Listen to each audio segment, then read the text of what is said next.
I can pull this up. I'm assuming you guys leveled your stuff up. Oh. Mm. If not, that's okay. We can take the time and level up your character. Oh, yeah. Leveling up. I don't think I did that either. We're level 2 now. Let's get you leveled up then. Okay. I don't take a bit anyway, so. Well, it's not picky you are. Wait, character sheet open. What am I doing here? No, yep, that's right.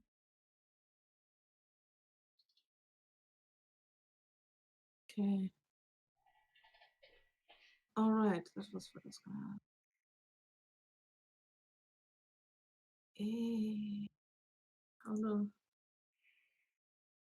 How do I level up a character? I don't know how to level it up on this stuff. Oh, there's a button. I just realized there's a button that literally says level up. Okay, there we go. Okay, that works. Oh, it literally says that. There we go. What just happened? There we go. Now it says level 2. Oopsie. Oh, yes. Where's the character sheet? Oh. There we go. Level up. Yep, it says level 2. So, let's see here. What?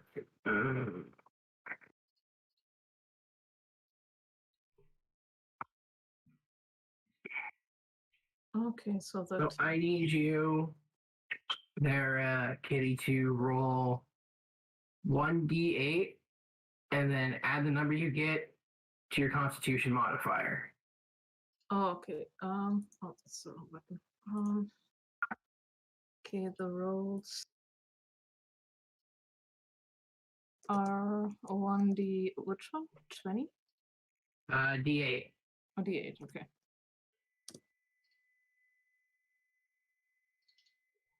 Oh, okay. Uh-oh. You broke it, Justin. What did I break? When you turn on the bot. I forgot how to turn on the bot. Oh. Yeah, the bot doesn't. Oh. The command. Let me see. Rolls.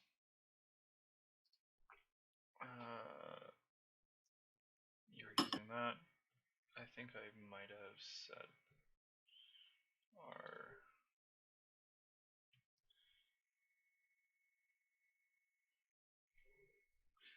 Still the exclamation mark when I just don't remember how to turn the bot on.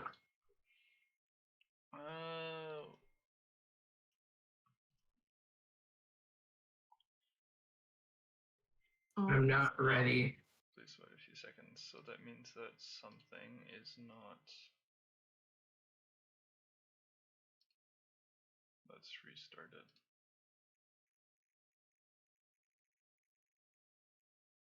So I haven't The bot has changed gone it. on break. Okay.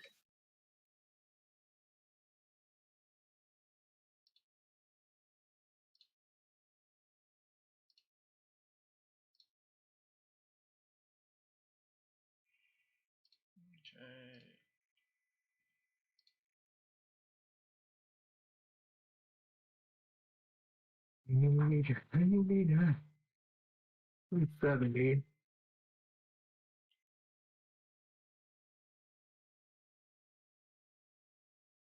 Like 7, 98, 99. Here we go.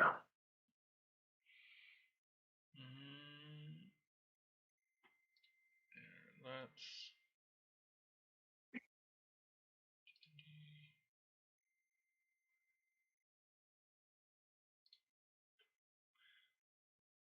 I'm going to move some of these temporarily out.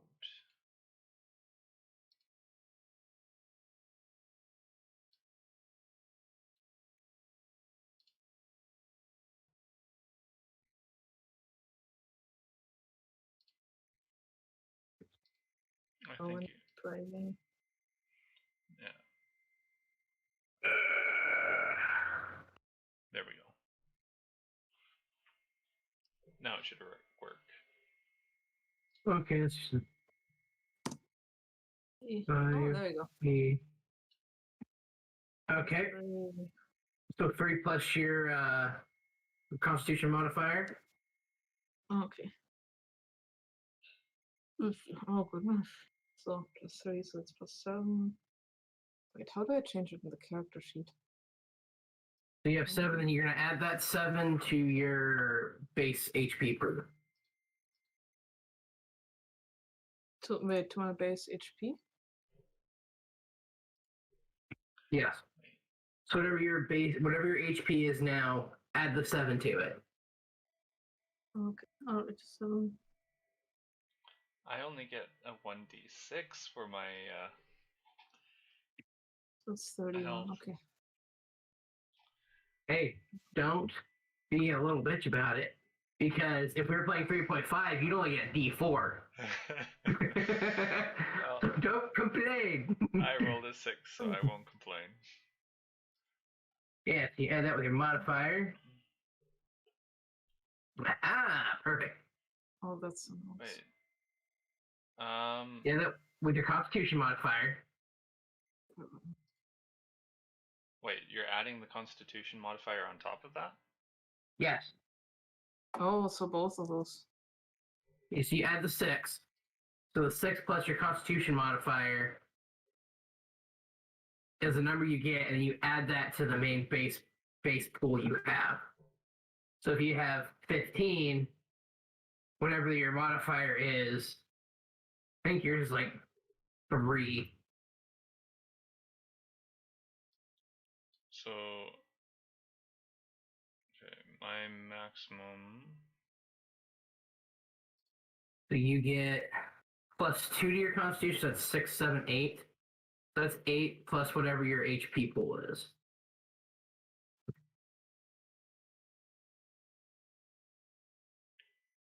Okay.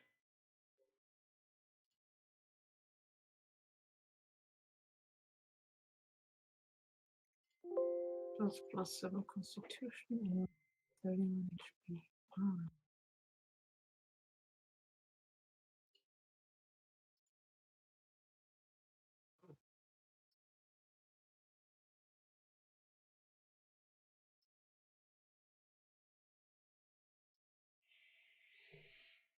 Okay.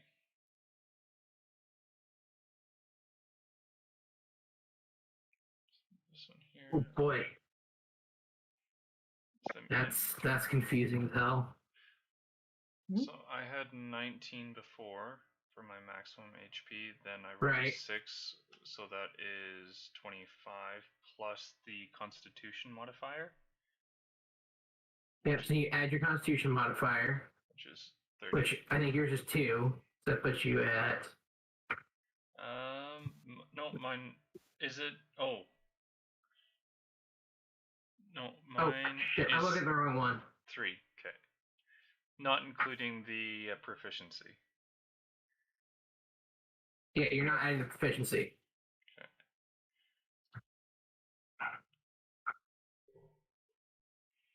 So now. Okay.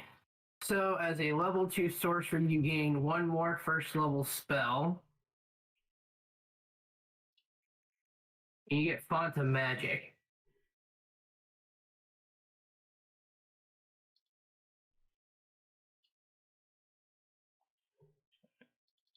I just have to copy things over.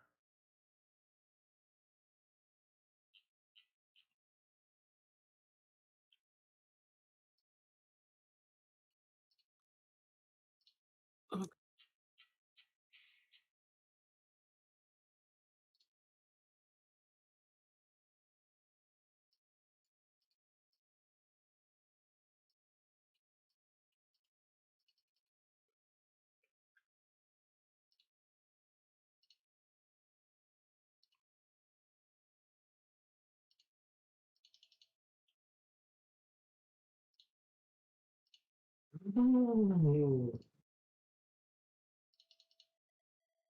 Isn't that nice?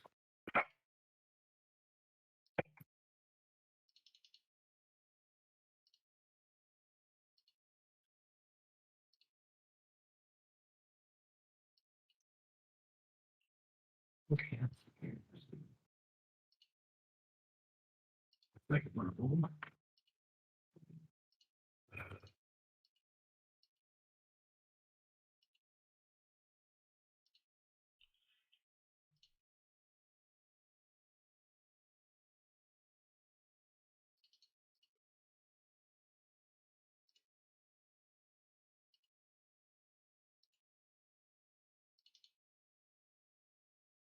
Can I get another signature dish to choose?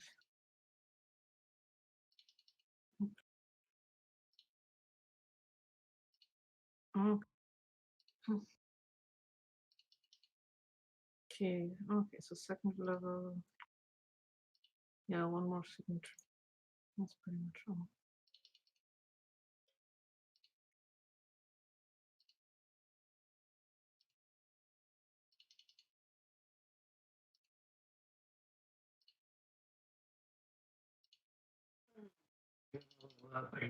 Two character moving the background classes.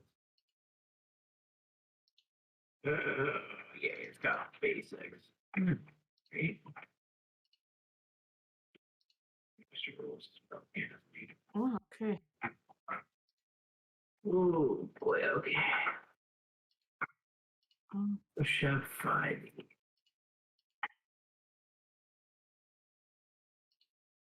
Cuisiner, I can add another dish. Um,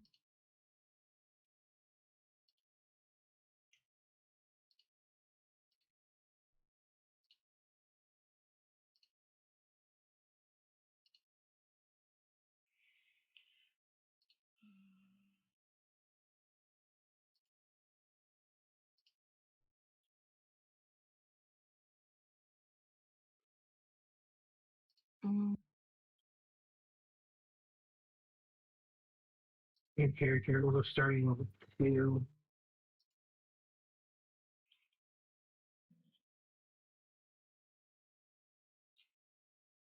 okay, this I can do another. So How do I add another morsel to here?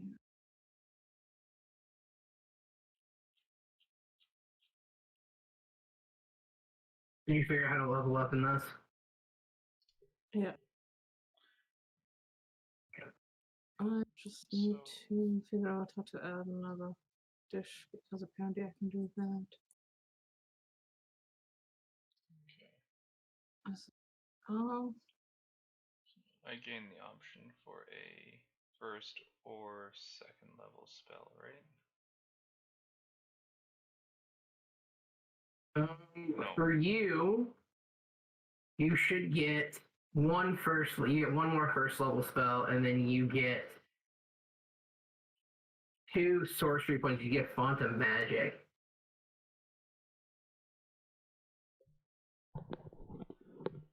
I get what of magic?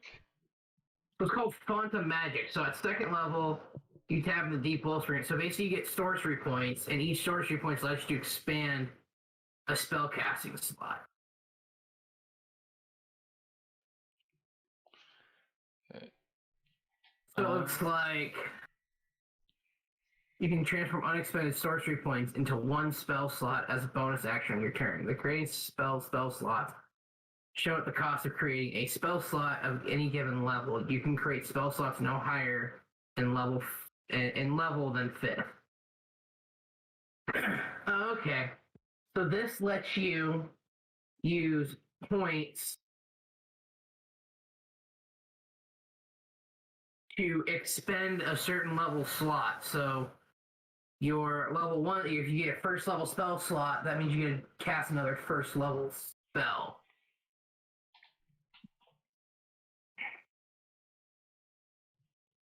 Okay.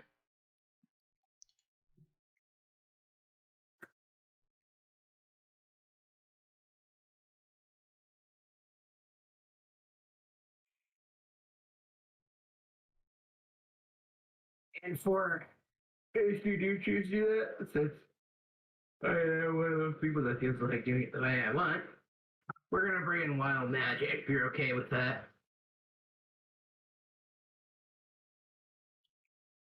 Yeah. So if you use a first level spell, and you pick any spell slot, according to this, you can pick any spell. So you can pick any first level spell to use.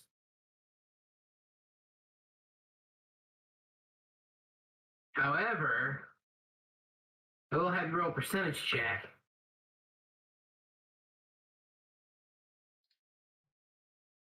See if you succeed.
More so, but instead, in the actual character builder, I just get more options of morsels that I can make, not actually more.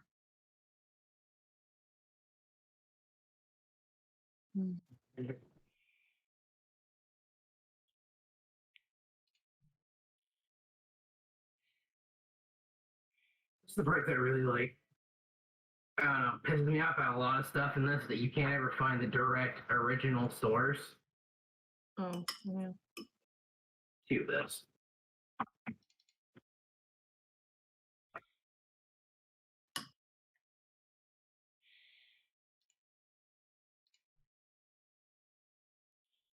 Okay.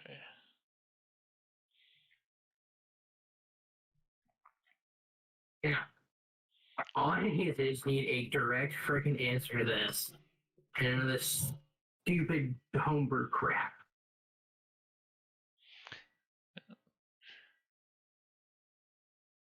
This one's homebrew, and that's it is homebrew. That's why it's so different. I was wondering.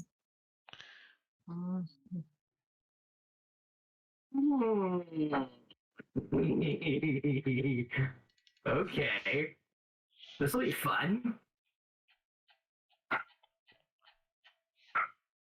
Okay. this will actually be the first time I've ever used the wild surge magic. So it's gonna go pretty nuts. Now that I know how it works.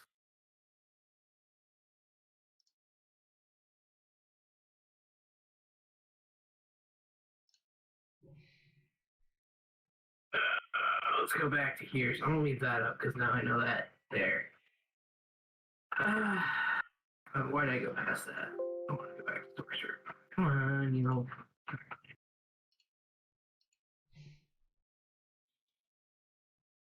So they've been making it easier and easier on DMs to work games. Oh, there it is, right there, the wild magic search thing. The bottom of the sorcerer's template. I'm an idiot. Is that in Aurora or is that elsewhere? That's in the player's handbook. Oh. That's Okay. what I'm going off as. I'm going off the player's handbook because I don't like stupid homebrew shit.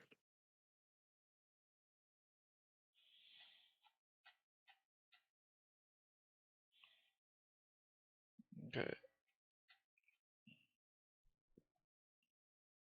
Oh, that's why. Okay, I don't actually have this class in there.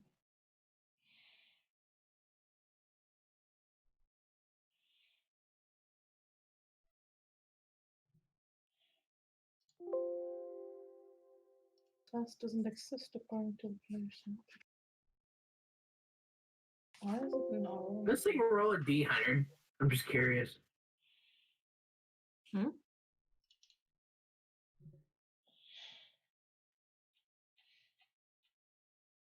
Yeah, okay, that's what I thought.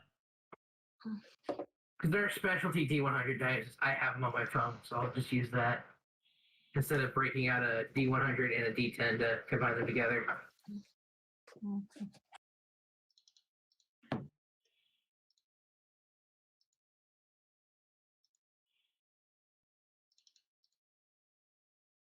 A dice.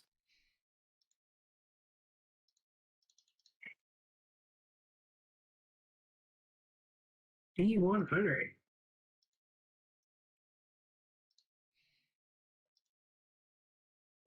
$35.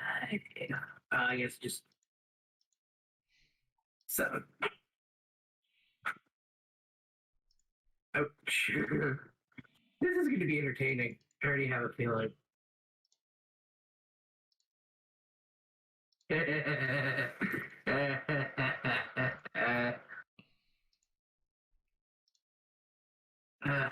Okay, there's that, there's that.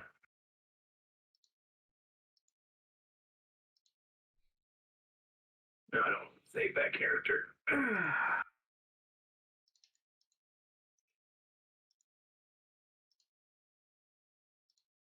Let's save here.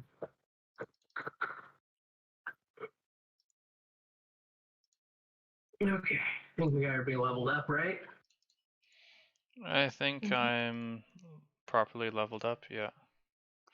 Literally all it is gaining, for me, it's gaining 1 spell slot and 1 spell. Yeah, I don't. And I some health. apparently gain, I apparently, like, according to something I read, I regain the cooking slot, but that doesn't happen in Aurora. I can't seem to add one. I just have more options for morsels. Why did you get another morsel? Yeah, that's what it seems like, but I just have, So the problem is there's so much. Uh, The downside to having a chef character is that everything is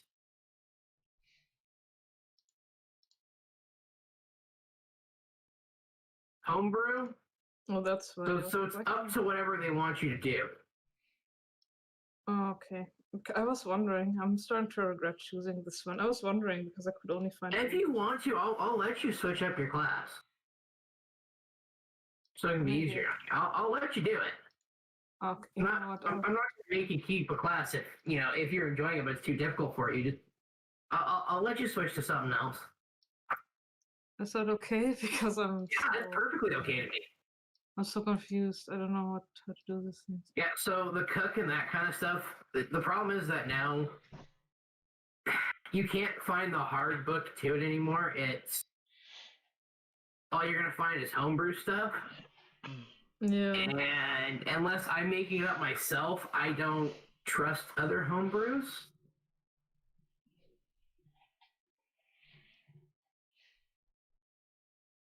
I mean, there's a lot of stuff you can do with just the basic character list. I mean, I'll let you keep the same race, but I mean, there's a lot of things you can do with different classes. Barbarians are fun. They're the retarded let's smash stuff. Your bard's your singing artistic person that can cast helpful spells by music, and if you don't have enough level, can insult people. Yeah. Thinking I should just switch to Bard. That was my original plan. Then you got the cleric, which can be broken so damn easily if you know what you're doing with denominations. Oh, it's so good. That gets nuts after a while.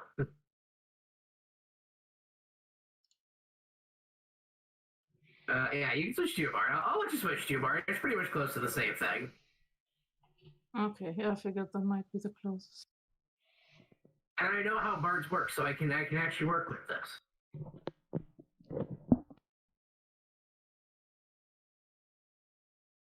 Hey, first game, we experimented. We saw how it turned out. We're not doing that again, right? Yeah. Oh, yeah. I'm gonna have to figure out this something. Why don't you just keep your gear? All you're doing is just changing classes. I'll just keep one. Okay, just switch your class up and the different perks you get with it, and just keep your gear. I'm not gonna make you change out your gear. Oh, all right. I forgot that changes too. Yeah, I'll just let you keep your gear because it'll take a while. Yeah. So we got 2 spellcasters. This is gonna be awesome. Goodness, this what do I do?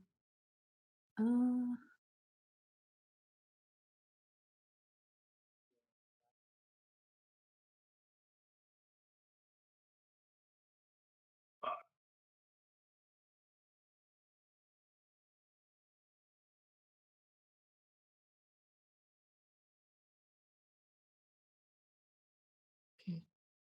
I'll just let you keep your background and stuff. Yeah. Okay. Oh shit, you did it! Nice. Well, I mean, yes, you just implemented put the D100 in there and you had it roll. Did some coding.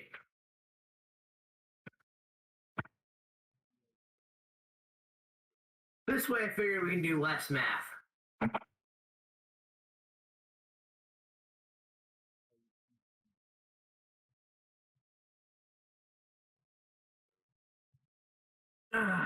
So what you're gonna do is you're just gonna have yourself second level, the second level part. All right, now you're getting out of shorts here, there, Justin. Let's try to avoid the awkward, like weird dice. That aren't a thing. Wait, Justin, I don't hear you through the thing anymore. It's a uniform random distribution, so you can use any number. Yeah. Again, let's just stick with the 100. Let's not go 47 or 48 or some stupid die number that doesn't actually exist. Yes, you wouldn't be able to get a very balanced die with 47 sides. Oh boy. Yeah.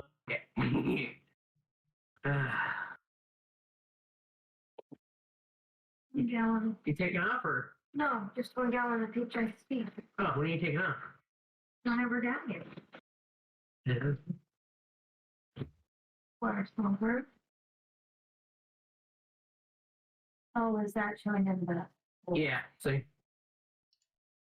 Oh, I see. Okay, pretty cool. It took a good setup. Come on, it's pretty cool. What the hell? I mean, why is this picking up 2? That's weird. It should be picking up 2 different things. Voice and video, voice input, output. Okay. Huh, weird.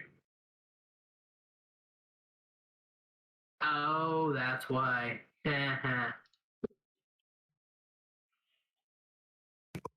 Fix it. Probably helps a lot better. Yep. Yeah, so fun fact, I had my voice going through the webcam instead of my Blue Yeti. Ah. Oh, different. That was the problem. And I figured it out. I'm like, why the hell is this? I muted it. Why is it still going? That's why. Because I had it through that.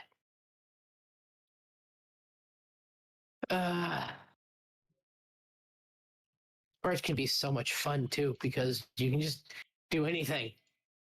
And please, I'm gonna give you a nice, fun little hint right now. Don't be like one person I know who played a bard where instead of buying a musical instrument or like singing to like inspire people, he summoned an instrument where both his hands were taken up and he had to stay stationary. Nice. Yeah, we're doing a siege defense, all hands on deck, and I'm running it. And what does he do? He stands on the tallest peak of all the towers, summons the war drum, and stands there and just switches between things. I'm like, okay, that's real great.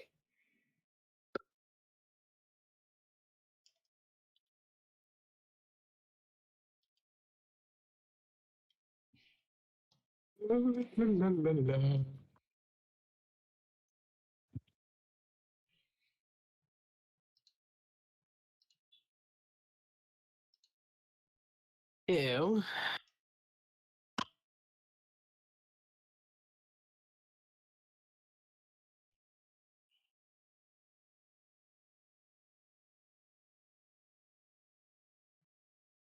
Get ready for this thing.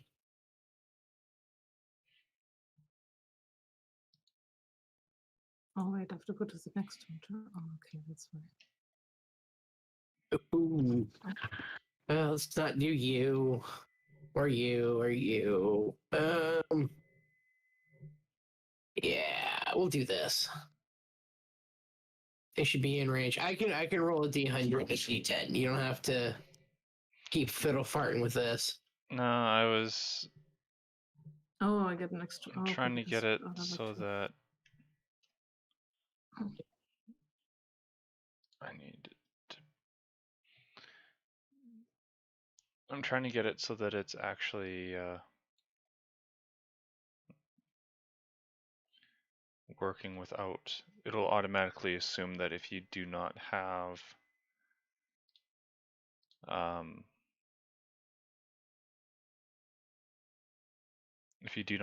the 1, or if you don't have the number before or after, it'll assume that it's a 1. Oh. That way, What you're doing right now, you're just fiddle farting with it? yeah. Gotcha. For some reason, it keeps using old code. Oh, that's why.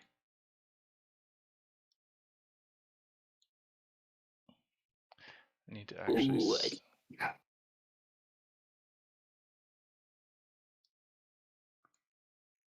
Oh, that's a fun little thing they added into the Bardic Inspiration. That's nice.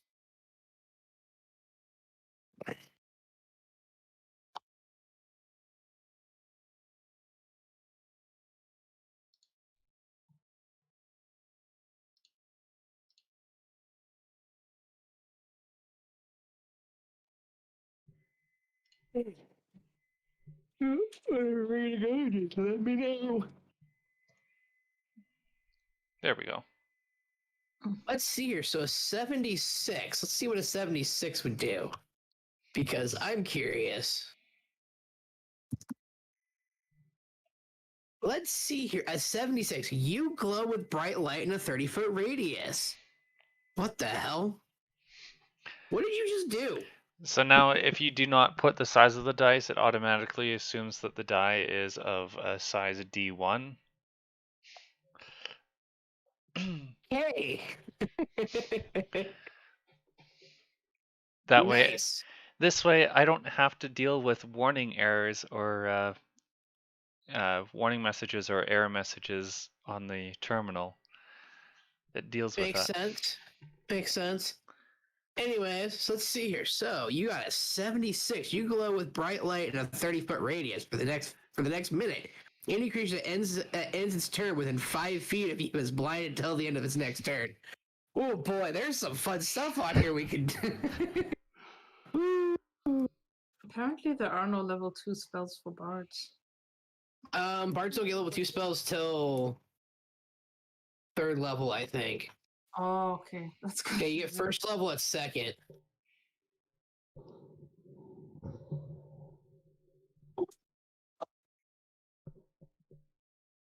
But fortunately for you, I also get different cantrips too, so. Yeah. Which bards are, I don't know, I played a bard one time and it just wasn't pretty all around. Let's just say my bard got into trouble that he shouldn't have gotten into.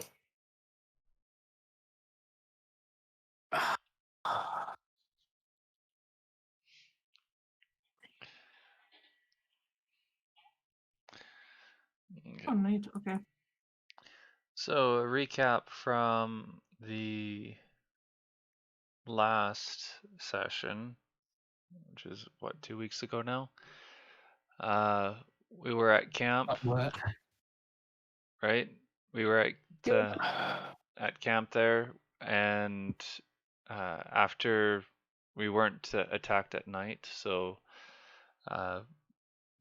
technically we didn't need to stay on watchful. Technically, yeah. You sure I say? Let's hear. So let me remember. So let's hear. So you threw a big stick at the gnome. The gnome tried to hurl a rock at you himself in the face, tried to chop down your tree. You slid down the tree. And you guys proceeded up to the cave, found yourselves inside the cave, fought past a couple guards, followed the railway track, Yep.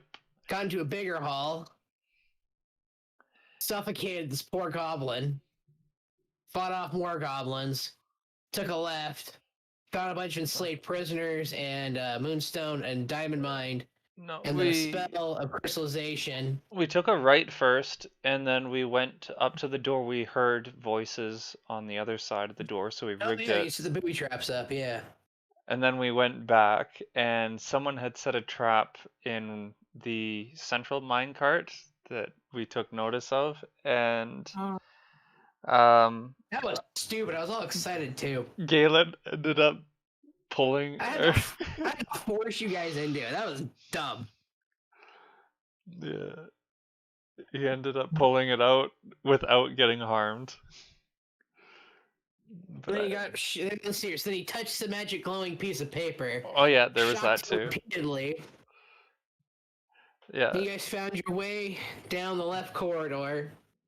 Found a bunch of slaves and a bunch of crystal. You found a bunch of crystals and moonstones.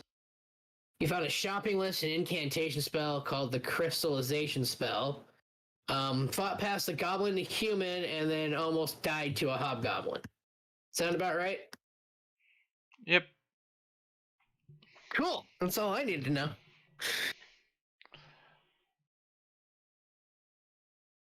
I got a ping from something.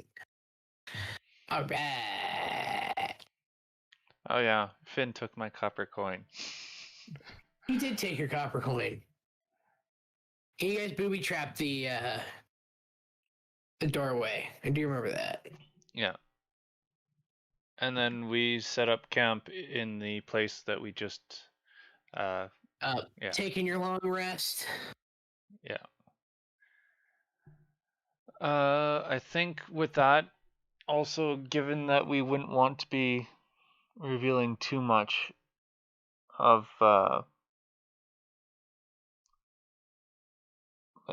we wouldn't want to stir further suspicion of what's going on. We probably would have had the some of the people, now that they've eaten and they've recovered, still unload gems or whatever they were mining.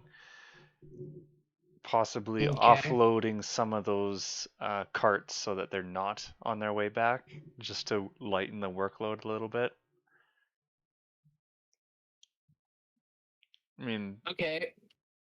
So what we want? So you want to unload some of those carts yeah. to lighten the workload? Yeah, well, you'd want them to keep working to empty out the mine carts so that it doesn't raise suspicion. But at the same time, we would probably pull off some of those mine carts so that there's not as many that end up going around in the circuit. Okay, so how many were you wanting to pull off? There are Maybe. about 10 in the circuit. But Okay. you can kind of guess. Okay. So probably 10 and yeah, and there's only one circuit, right? So there'd be probably pulling off 2 or 3. Probably 2. If it's 2 out of 10.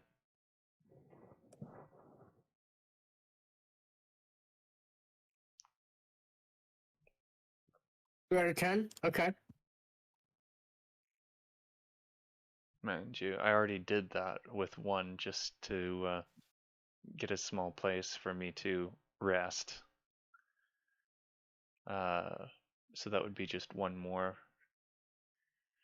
I think also after that, I would speak with these prisoners. If I were to go into character, it would be so. Okay. Okay, I'll try going into character for this.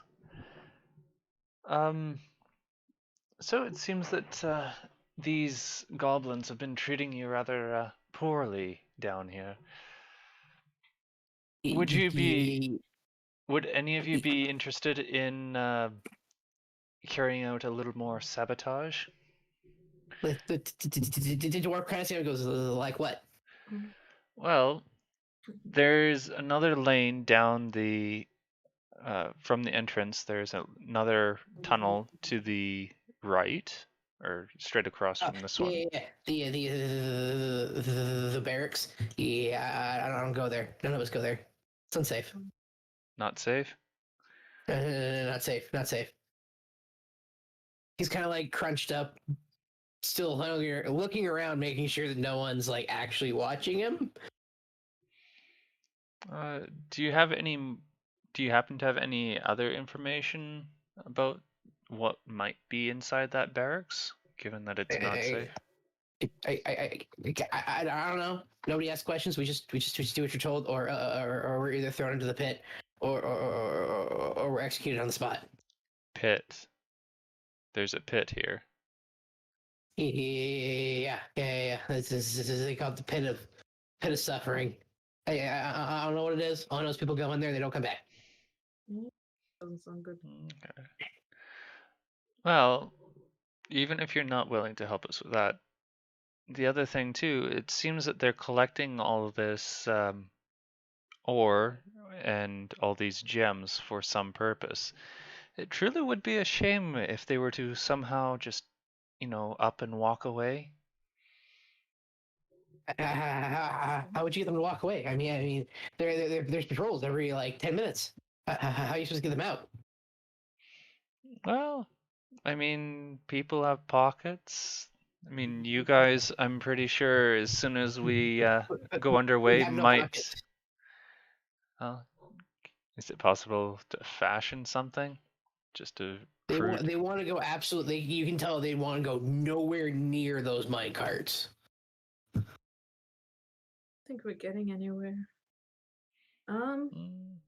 They look absolutely terrified that you even mentioned trying to steal the gems alone. Really? Well, I just figured it was a way of making them lose out a little more. I'm pretty sure that you guys have no intentions of sticking around. No. I didn't go with the. No. We weren't planning on it, but if you get the boss man, then we might do stuff. But other than that, no. Our families are still trapped here. No. Would that boss man be inside the barracks? I don't know. None of us know. All we know is that he comes in, yells at us, threatens us, and then throws us in the pit, and then leaves. I'm assuming yes, that's where he is. I don't know. I don't ask questions. I just do.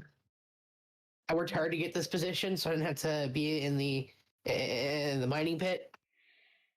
Okay. Are there any details you could share with us about this mining pit? Like, are there any large groups of goblins there, or is it relatively? No, just a couple of humans. There are constant patrols going back and forth though. They will. There's probably about 6 or 7 guys there at a time, but they keep us imprisoned by something. I don't know what it is. It's it's like a collar of some kind, and you can see there's like this, like almost like the guy was choked. that kind of like an abrasion on his neck that's just purple. Okay. It looks like it goes all the way around his neck. It goes, yeah. There's like some kind of collar, and it like does stuff to us, and we don't know what it is or how it works. So we just behave, or we get the effects of the collar. Okay. Oh, So we've been tasked to help or to at least clear out this mine. Would you say that there might be anyone in the pit area that could possibly help us? Maybe we have had a few ventures pop in here every now and then. They usually end up losing most of the time. One did escape though, which is kind of interesting. No, not really. A lot of us are too weak or too terrified to fight back. So you might, if you can talk them into it, and you could maybe get the collars off. They might, but I doubt it. Okay. You got to give them good incentive to do it. So the person in front of me is currently wearing one of these collars, correct? Yes, there is a looks like a halfling that has like a gold collar on their neck. It has like a 2-axe insignia. Okay. Crossed axe insignia on the front. Okay. could we inspect it maybe to see if we can take it off? Yeah, I was gonna ask that too. Oh, okay. I don't know. You have to try it yourself. Okay, yeah, let's do that.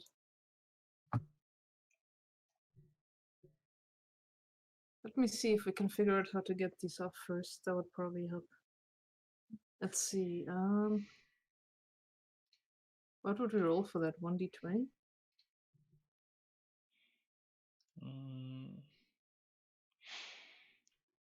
Oh, okay. So First, it's I'm a going to. collar. You don't know what it is, so go for it, Justin. Yeah. First, I was going to investigate it to see if there was any. I guess I could use detect magic. You can. Okay. So you do some kind of like weird ritual thing, and you detect it starts to glow. It's glowing like this like bright purplish color, indicating that yes, it's magical in nature. Okay. And purple in color usually indicates what denomination of magic it's from, right? No, that's just me. Okay. Would I be able to identify what area of magic or anything? Roll me a intelligence check, please. Intelligence, so investigation. Yep. Roll 1d20. And I add 5 onto that. So 15. So you look at it and you can see that the glowing is actually coming from the cross insignias. From the insignia, you're not quite sure what it is, but you can kind of guess that maybe it's a rune of some kind. Okay. I wonder if we could get them off with our bare hands or whether we'll need some kind of magic for that.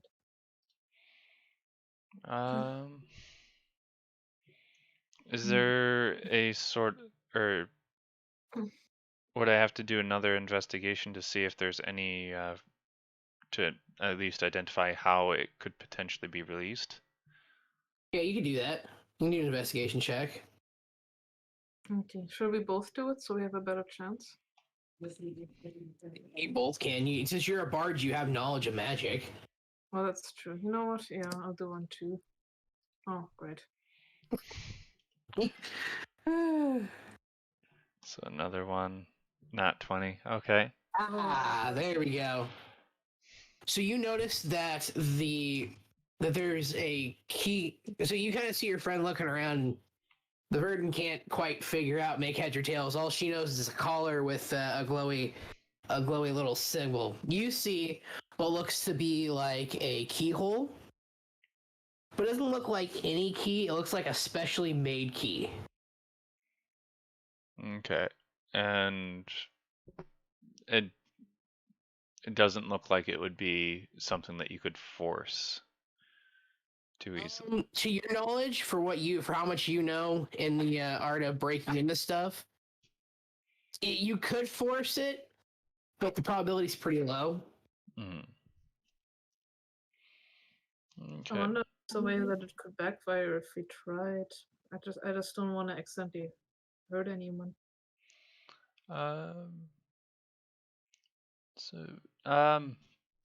Do any of you happen to know where we might be able to find this key?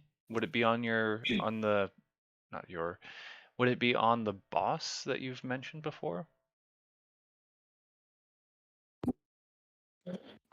So the Dragonborn Sammy goes, no. It could be on the boss, but most of the time they're specialized slave masters that have the keys. Okay. And would these people be found inside the mining pit? Yes, they're usually the ones that oversee. They're the ones with they aren't goblins. They're humans. So that's a lot more terrifying than what a normal human would be. How so? Okay. Let's just say their whips make my fire breath look pathetic. Oh. Okay. And how many of these are there? Roughly? There's 2 slave masters, and it's usually accompanied by about 3 henchmen. Of pretty decent stature. So next targets, So I guess. is it 3 henchmen each? Yeah, 3 henchmen each, or is it 3 total? About 2 to 3 per slave master, depending upon how they feel that day.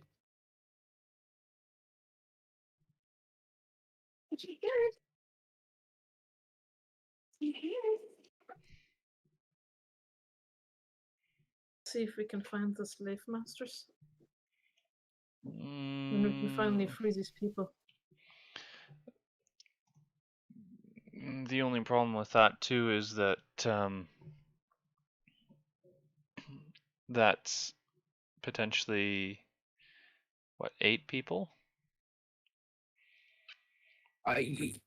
Maybe 8. I don't know. I've kind of gone away from there since I was last there. Okay. But there were attempted breakouts before, so you might be able to find holes or something along the lines, or even maybe loose rocks, booby traps, or something that previous people had put up to kind of thin them out before they could escape. And a fighting chance if we find those. But also be careful, because there are active traps that are riddled between here and the pit. Okay. Finn. What would he be doing? Finn would be... So Finn, he's so fascinated by the jewels that all he's doing right now is he's just staring and studying the jewels. Not even paying you mind. Okay. Can't count on him for this one. Hey, Finn, would it be possible, or are you going to be keeping us company on our way, or are you going to be sticking around here? Probably not. I think I'm gonna stare at these gems a little longer. You know what? I think I will tag along. I'll do that. Okay, you're coming along. You have your Yep. alchemist fire ready. I do have my alchemist fire ready. Okay. So I think we're going to make our way back to that intersection. At least I'm going to start walking back towards the intersection. During that night, given that we trapped that door, did we hear anything? It didn't sound like anything went off the whole time. Right now, what you're kind of guessing is it's probably about 1 a.m. Because before when you guys were fighting and you were there, you could see light shining into the cave, but now there's no light other than torchlight. Okay. So I'm going to make my way.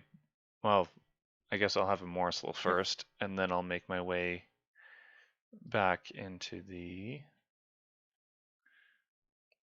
So I'll use up one of the. Where is it? Rations. I'll use up one of my rations. And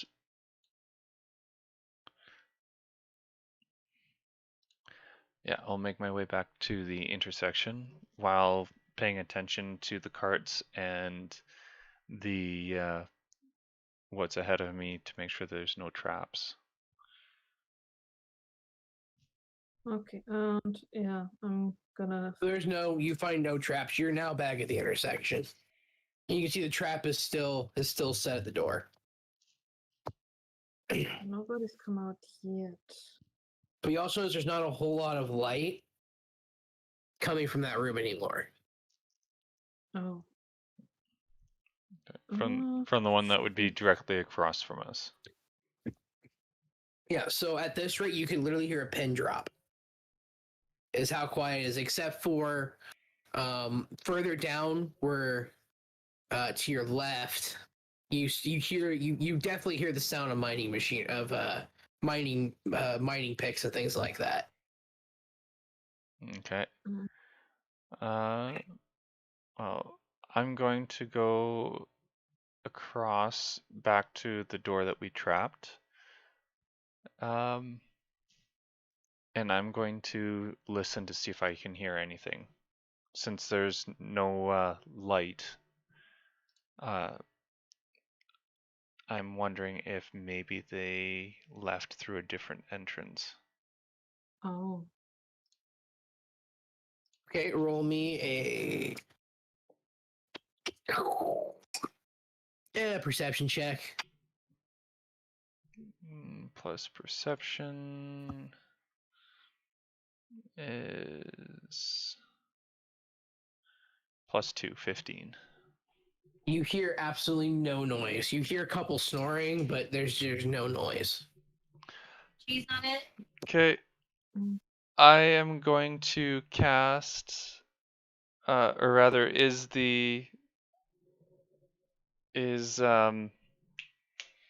Arelis along with me? Yes, Yeah. she was tailing behind you. Okay. So I'm going to tell you right now, Finn is a character. You can interact with him, but he will not be doing any interacting unless you say, "Hey, do this." Okay. There you go. Share for the bottom side. Okay. He's the backup character. Okay, Finn, would it be possible to temporarily disable this trap so that I can potentially sneak in? Yeah, I guess I could do that. I don't see why not. Okay. It would probably take me a good solid 20 minutes, but I think I can do it. Okay.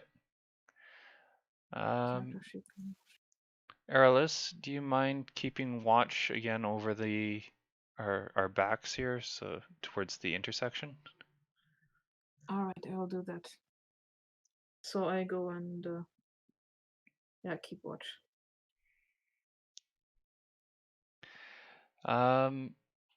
The door here, the hinges, are they made out of metal? I'm assuming they are. A really old rusty metal. Like if it would break. I'm just wondering if there would be a way to sneak in without making any noise. That is a very good question. You know what? Looking at the walls and the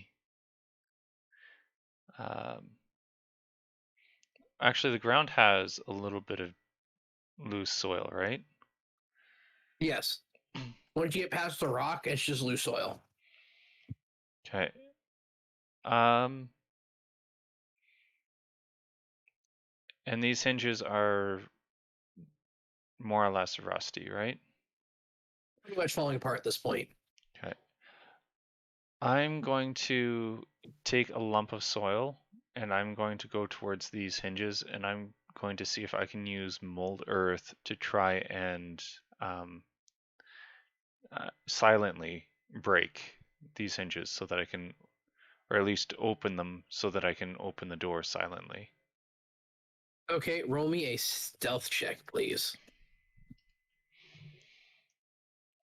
Roll 1d20 again. Mm. Stealth Mm. is going to be +3, so 14. So you do kind of pop the hinge, but it kind of makes a sound, but you pop it, and you hear no stirring. Okay. So now this door is hanging free. Pretty much. Okay. You notice that once you pop the first hinge, the second hinge pops right out. So it's kind of just sitting up there, stationed into the actual cave itself. Okay. Finn, is it alright if I get, or Finn and Arelis, come here. I'm going to get you to help me open this door quietly. And while we're silently opening the door, I want to check. One, I want to check for traps, and right after that, I'm going to cast Veil of Shadow to sneak into the room. Okay, roll. I want two of you to roll me a sleight of hands check. So Uh, 1d. I will do one myself. Oh, rolls. What am I doing? There we go. Paste. Oh, great. Why? Why is it like this? Even. So sleight of hand for me is +3, which means that I get 17. And I guess Finn gets 12 plus whatever his. So he's got a 15. Okay. So Oh, so I've got. I want you to roll me a strength check, Kitty. Okay, strength. So that's +2 and roll. Oh, this is not gonna end well. Come on, paste. Oh, okay. So 8 + 2 is 10. You guys kind of work it as you kind of hear crack, crack, crack, crack, crack, crack, crack, but no one's stirring. Like you can't even hear a movement in there. Okay. So you guys left and pushed the door out of the way. And there's no Probably up on the light. side of the cave. Yeah. So now there shouldn't be any light leaking in through this door, right? Or No, there Okay. is absolutely zero light. You kind of see like dim torchlight inside. okay. I cast Veil of Shadow. Okay. Is it alright if we get a visual on what this room looks like? Because I want to see how many people are in this barracks. So you walk in and you see off to your oh boy. Someday I'll have Bluetooth headphones. So as you kind of peer your way in here,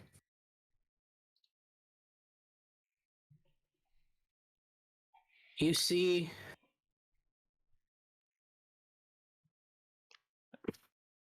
And I'm going to motion for the other two to wait at the door. So you see what looks to be like a commons like dining area, almost like a mess hall, with chairs and stuff around it, a couple tables. Okay. Actually, like probably about 10 or 11 tables. And then here you see what looks to be like doors.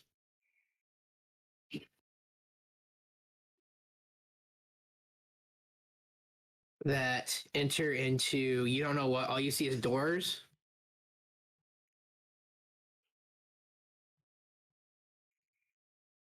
And you see a hallway with a door set to it.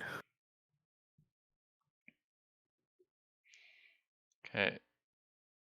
So these doors are on the, at least from where we're seeing from here, it's going to be the left side. From my character, it should be the right side. Yes. So if we're looking this way, yeah. So on the left side of your character, right to you would be it looks like a mess hall, and you can see a bunch of like humans and goblins completely just passed out, look to be passed out drunk. Okay. And based on this, my character, would he be able to easily start slitting throats? Yeah. I don't see why not. Okay. We don't know do we know who the bad guys are though? Maybe we should just inspect first. I'm pretty sure all of them in here are going to be bad guys. It looks like they're armed, and there's probably about 20 of them. So to slit all their throats, you're going to pull that off. It's going to probably take about an hour without getting caught. Oh, that's why I cast Veil of Shadow. I'm going to start from, are there any that look like they are well away from everyone else? No, they all look like they were partying and then just collapsed wherever. They're kind of just strung out all over the place. Okay. I will go to...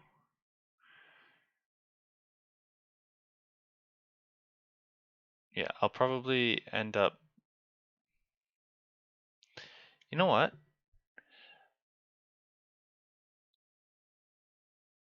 Oh, that's going to make it even worse.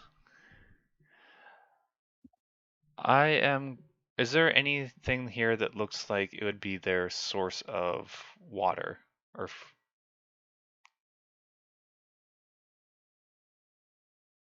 Oh yeah. Yeah. Can you repeat what you just said? I was talking to somebody. yeah. Do they have a water storage or anything that's visible? Yes, you do see what appears to be like 3 or 4 barrels. Just kind of stationed off into.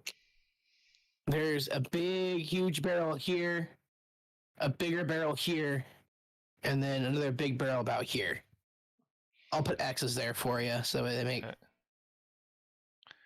Okay, and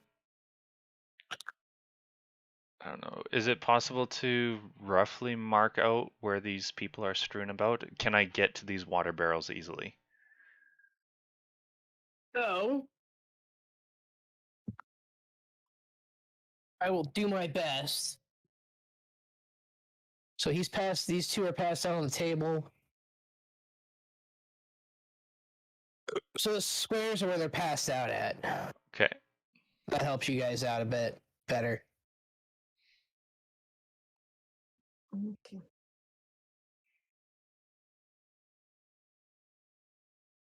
I also, oh right, as a bard, I also do have the lullaby spell, so if they do wake up, we have a backup.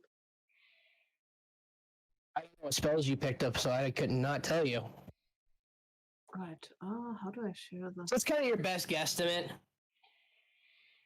of where everybody is. Okay. So in theory, yes, you could make it to the barrels. Do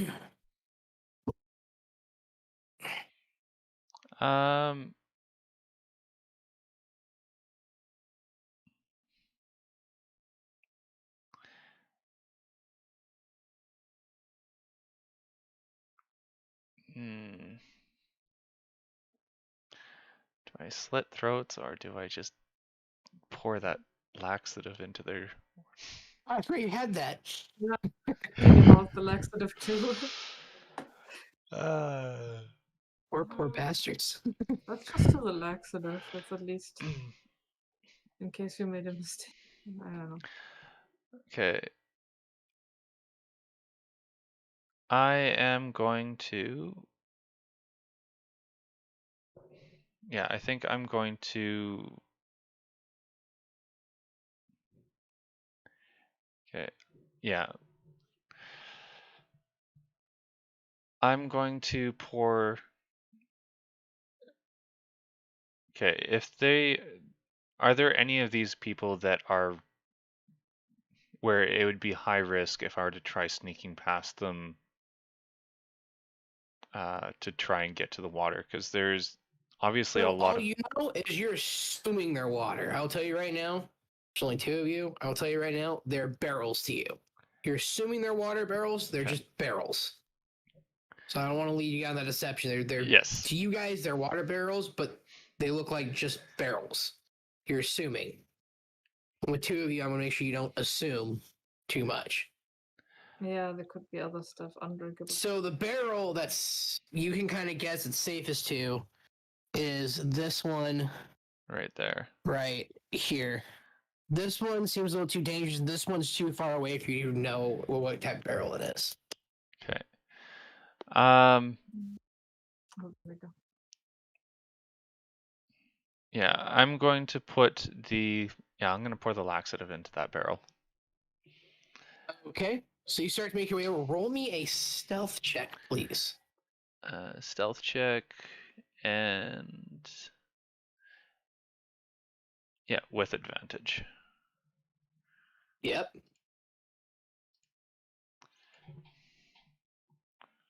Roll them 2d20s and pick the highest. Well, Oh shit! Look at you.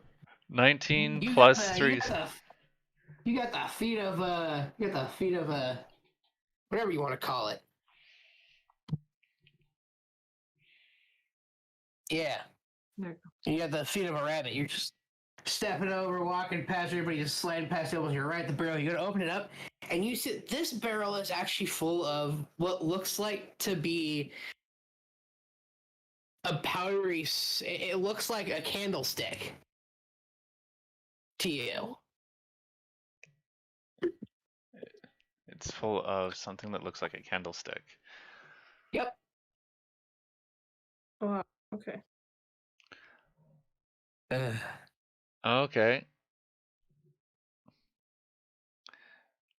I'm going to take one of these and I'm going to bring it back to Finn. Okay.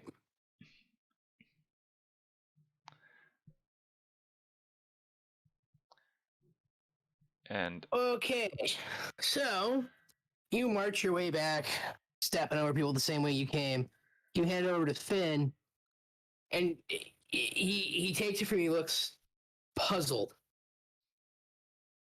like he doesn't quite know what this is. But since he's a curious person, let's go ahead and roll an investigation check.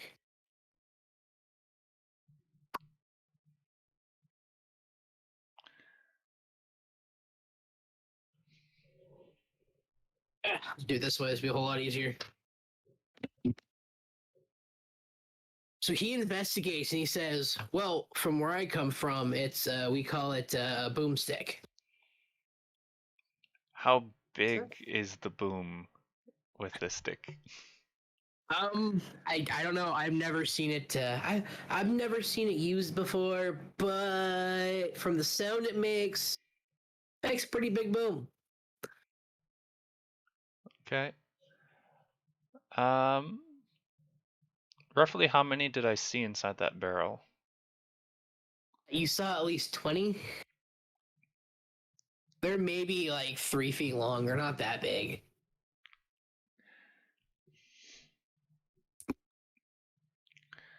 Okay. I think I'm going to.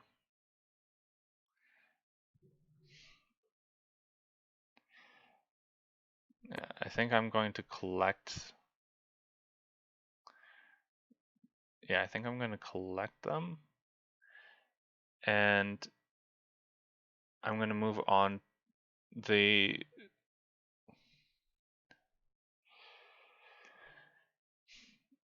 If I were to try slitting their throats, it's going to be rolling probably a d20 every single time. Yeah. If you want to do it quickly. Um, If you want to take the hour and a half to do it, then yes. If you want to do it quickly, then yeah. So you okay. head over there and you collect. At this point, since you gave one to Finn, you collect 19 things of what you know as boomsticks. Okay. Um,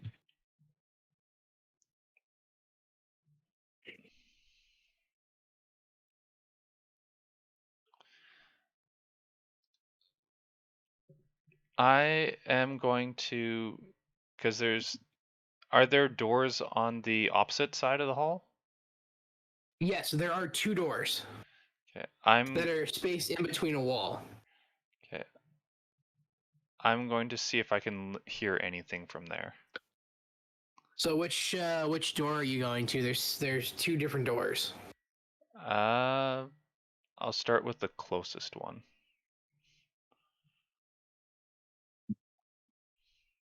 This one here.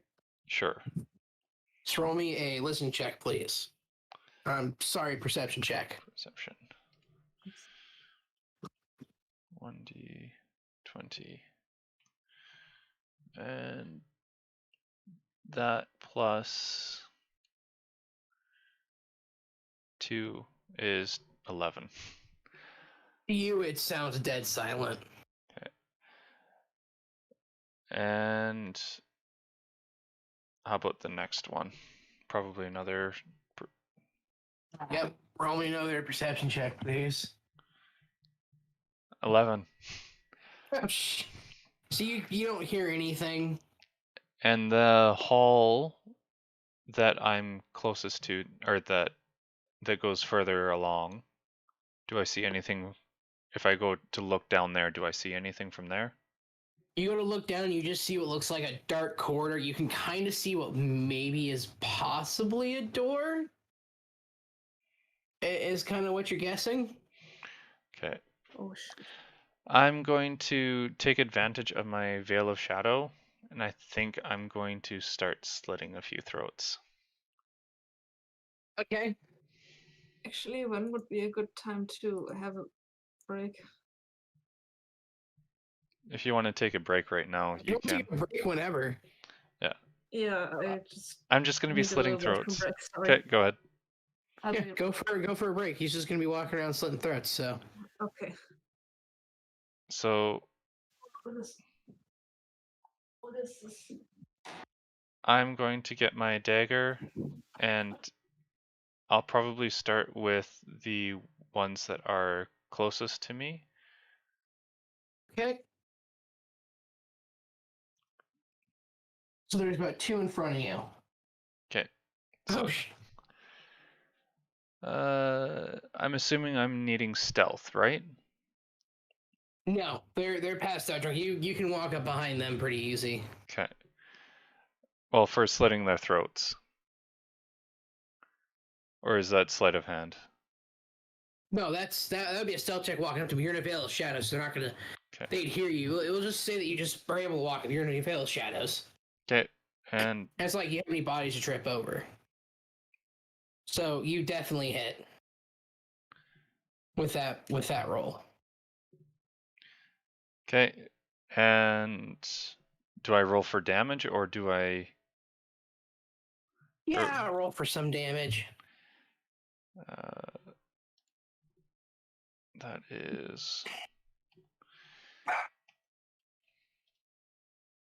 Roll me a d4 to see how many you actually kill.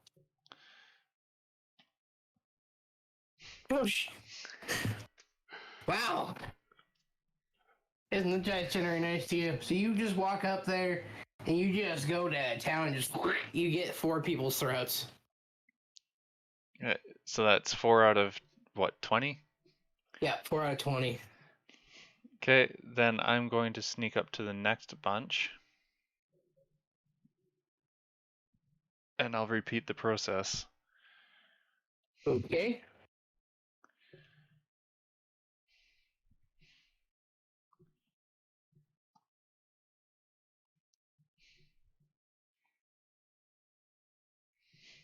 Okay, you do hit. Okay, and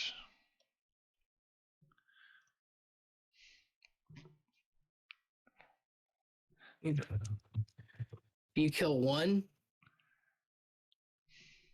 okay, and So there are. Oh.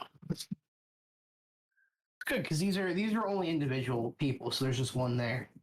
okay, So this is just kind of a rough take. So I won't erase the squares. I'll just keep track of how many people you've killed okay, so far. and up to the next group. All right, so you walk to a group of 3. Just kind of slumped over, passed out on the table. All right, 17. You do and hit with the 17. 1d4. I kill 3. Nice. So that would be 11 left. Okay. And the next group, I don't know if you want to move my character to where the next marker is. So your next marker, you're about here. Okay. So you can see 5 guys just slumped over, passed out on the table and on the floor. Nat 20. Wow, look at you. Is this where I double the dice roll? Yeah, I don't care. Why not? Roll 1d4, or do you want me to roll 2 separate d4s? Roll 2 separate d4s.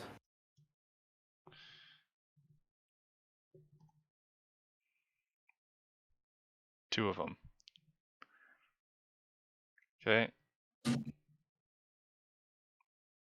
Ooh, a lot of work done there. So you walk up there, you go, as you slit 2 people's throats. Nicely done. There's still 3 in front of you. Okay, so do I roll the 2d20 again? No, so I'm gonna take a real quick bathroom break. I'm just gonna let you keep going through the slits. By the time I get back, they'll all be dead. So feel free to get something to drink or something. Okay. Ugh.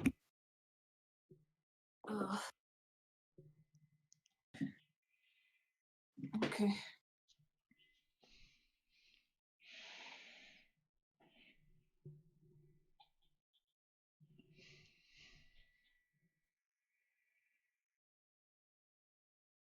Uh-oh.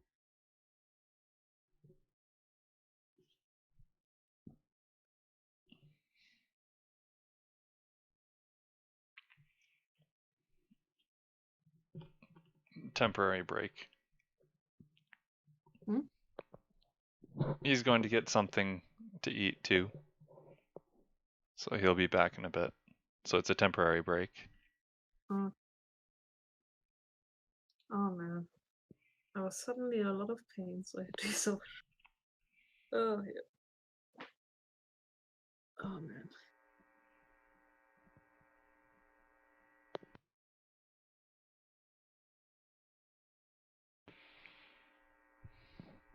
Should mute yourself when you're away from the microphone too. That'll be a little more convenient too. Wait. Sorry. What did it pick up? Oh wait. What did I do?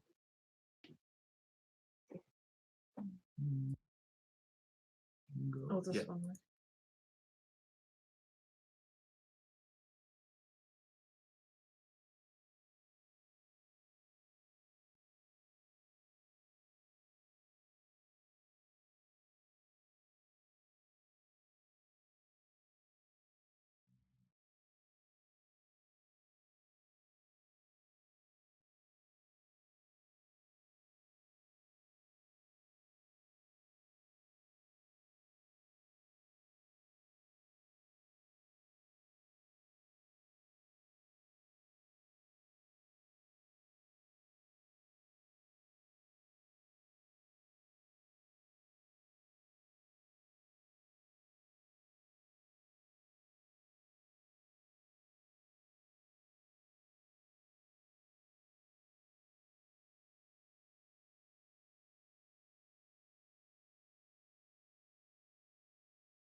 you.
Oh, yeah, that's it.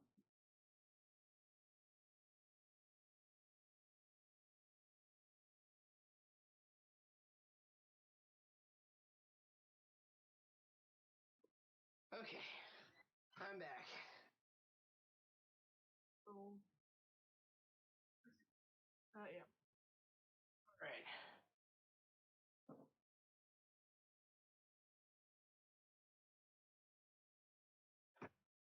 So Justin, whatever he gets done doing, what he's done doing, we can start. Just waiting a moment.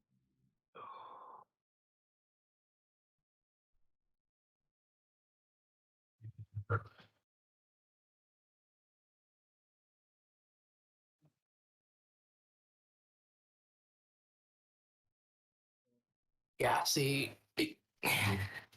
I'm being as nice as I can here because there's two of you, and I had to manipulate this because originally you were supposed to fight all these guys Oh, or do something that caused them to, you know, not exactly quite a big problem. But since there's only two of you, I figure why not? I'll give you guys a fighting chance. it's a bit of a shame. Oh, well. Wait, I think I hear him talking, but I don't hear him on here. Wait a minute. Oh, sorry. There. Oh, there we There he go. Oh, goes. right. That's why. He slit all their throats. They're all dead. Okay. Nicely done. And that took about an hour, so my Veil of Shadow would have worn off. Oh yeah, right after you just about halfway through it wore off. You do hear the creak of a door behind you though. Okay. And I am going to... Or... How quickly would I be able to get up to that door? By No. the time you get there, it'll already be fully open. Okay, I'm going to ready. You're I'm going to be all the way ready. back down here. Yep. I'm there. Okay, I'm going to be readying my crossbow and preparing to fire. Okay.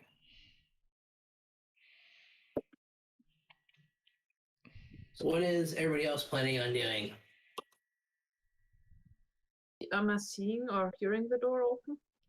Oh, You do hear the door creak open. Okay, I'm readying my crossbow too, and I'm inching a little bit into the room. Okay, so you're about there. Finn's gonna stand back here. he's probably going to stay back there and use his crossbow too to stay, because he learned his lesson with the hobgoblin. I'd say he would. He's gonna try to keep it this as best he can.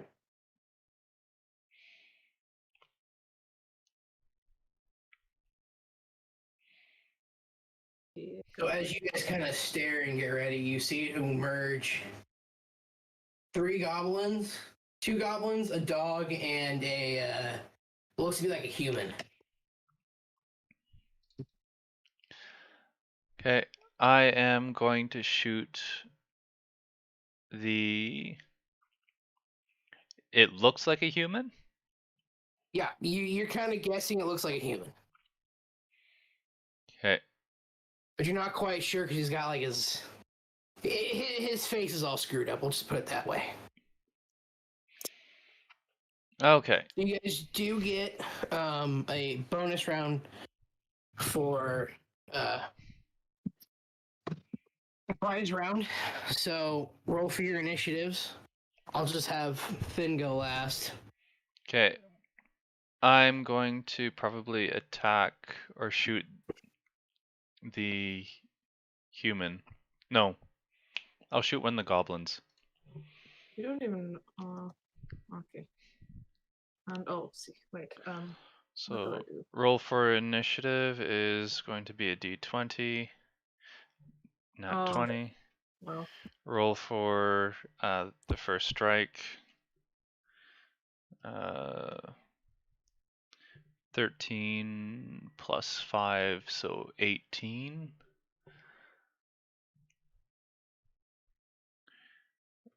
And 18. yeah, and 1d8. If it's damage, there's that plus 3, so 10 points of damage. So 10, and you're shooting at the human in the back. Yeah. sort of. Oh. All right, so you guys hear this like grunting sound as you see him definitely take an arrow to the chest, and you start to see. So go ahead and take your shot. Okay. Kitty can take a shot. Take her shot, yeah. Yeah. I'm gonna aim at one of the goblins. And should I roll again?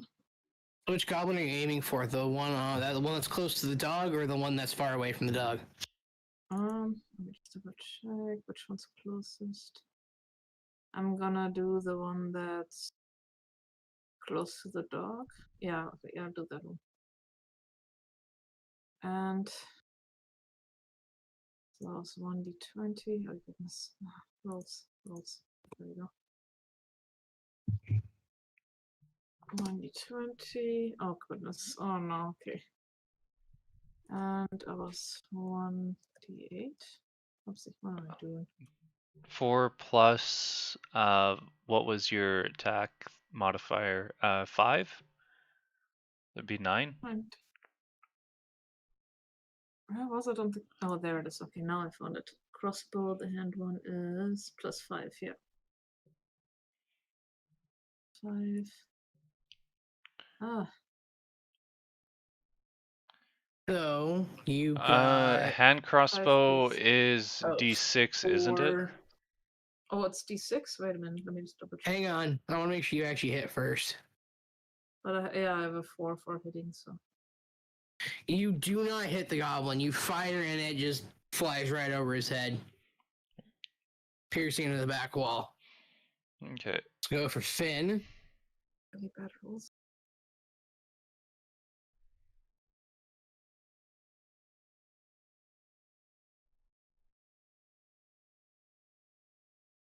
That human is still standing, is it? Yes, he is still standing and very upset. So 11, 12, 13, 14, 15. So he goes and aims for the dog and ends up getting the hit. D8. That's 5. 6 is 5, 6, 7, 8. That's 8 points of damage. So you see him kind of like pop his head around the corner of the dark fire. You hear this. You hear this. Yip! This really loud. Yip! Yip! Yip! Yip! This, ah! As this poor dog's just whimpering, because he's straight. He shot it just barely close to the heart. So now we're gonna go ahead. They'll be going last, so you guys get another turn of attack. So this is the actual combat round. Okay. Save ran and fanned out. Getting ready to advance on you guys again. So it is. Alright. So 7 plus, if it's attack, 7 plus 5 is 12. You raise up and fire at the human, and just you miss. You stick into the side wall. Okay. So it is Arelis' turn. Alright, 9.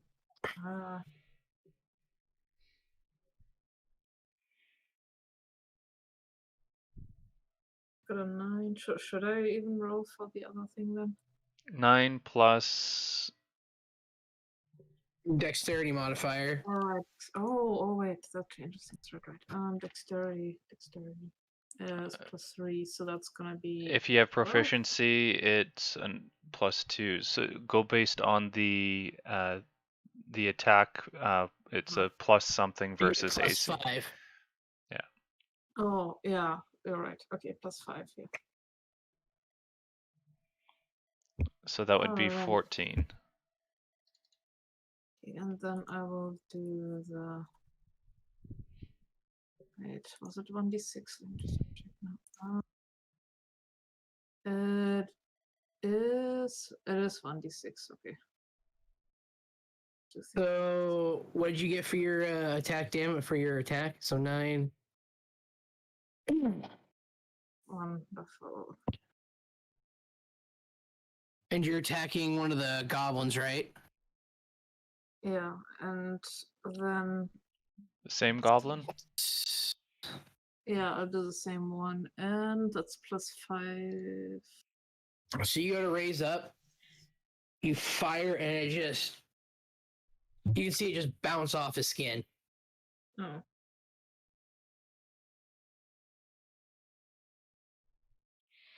Okay. Then it is. Finn's turn. He's gonna go ahead and take a shot at the dog again. Actually, how far can I throw his fire flask? It's in a pretty solid range there. Alchemy fire, 1 action. Range 30 feet. How far away are they? I know. Oh, 5, 10, 15. So we got 5, 10, 15, 20, 25, 30. So that's the radius there. Okay, yeah, I'll do that. I'll chuck it. I'll get at least one of them. Go ahead, and I gotta roll the D20 save for these guys. Gotta roll, see if I hit them. Not screwing up. Oh, good. I didn't roll a 1, so we're good there. Let's go ahead. We'll roll for the dog. And 1d6 worth of damage. So he goes, you see Finn reach into his little pouch and he pulls out and goes, all right, here we go. Taps on his head twice, taps his knuckle on his head twice and throws it. It hits the dog and the dog just disintegrates into ash.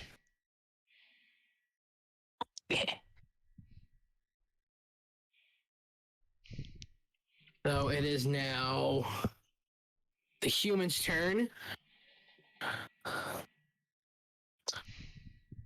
5, 10. Oh boy. Alright, I'm gonna stand up for this. Here we go. Alright, so 10. 30. Justin, I need you. You would be so kind as to roll me a dex save. 1d20. 14 plus dexterity saving throw 3, so 17. You see this guy kind of like look at his hand as you see this like ball of fire merge in his hand. He turns it and points it right at you. You just barely get you sidestep it as it just lands 5 feet away from you, right where you're standing. Okay. Exciting, yes? All right, let's see here. Things are about to heat up. Literally, now it's the goblin's turn. Well, that was embarrassing. I counted. I threw it. So you see this goblin kind of rear up with this little short bow, draws it back and kind of swerves back and forth, trying to sight in on poor Arelis there, and he shoots and just shoots right at the ceiling and just absolutely misses. Must be drunk. A little. No, just a little. Jesus, the goblin's not doing much better. Oh, yeah, you're gonna roll the D100.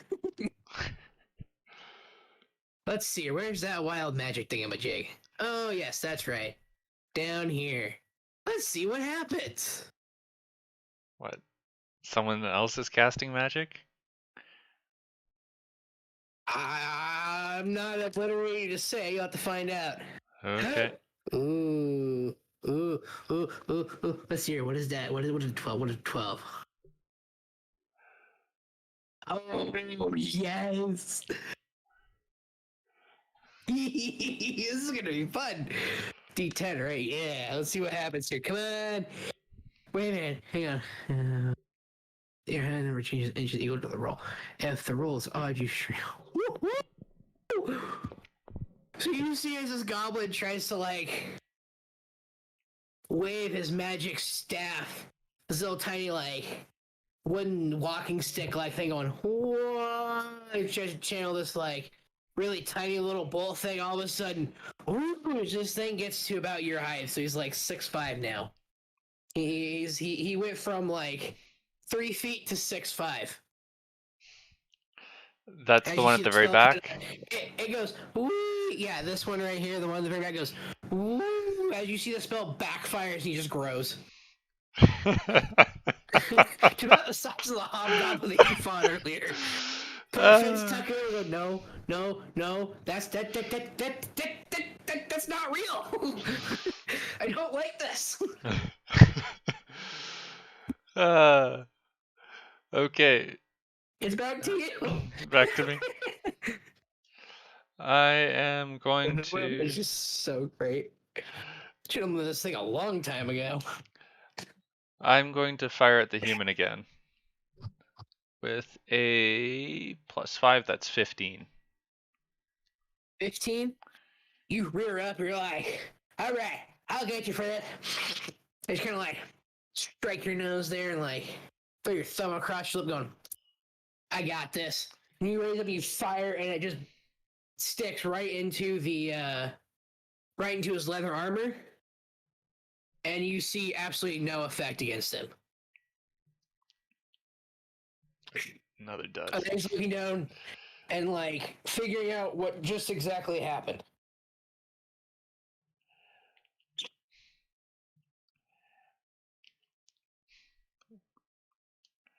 Okay, so that means it's now Arelis' turn.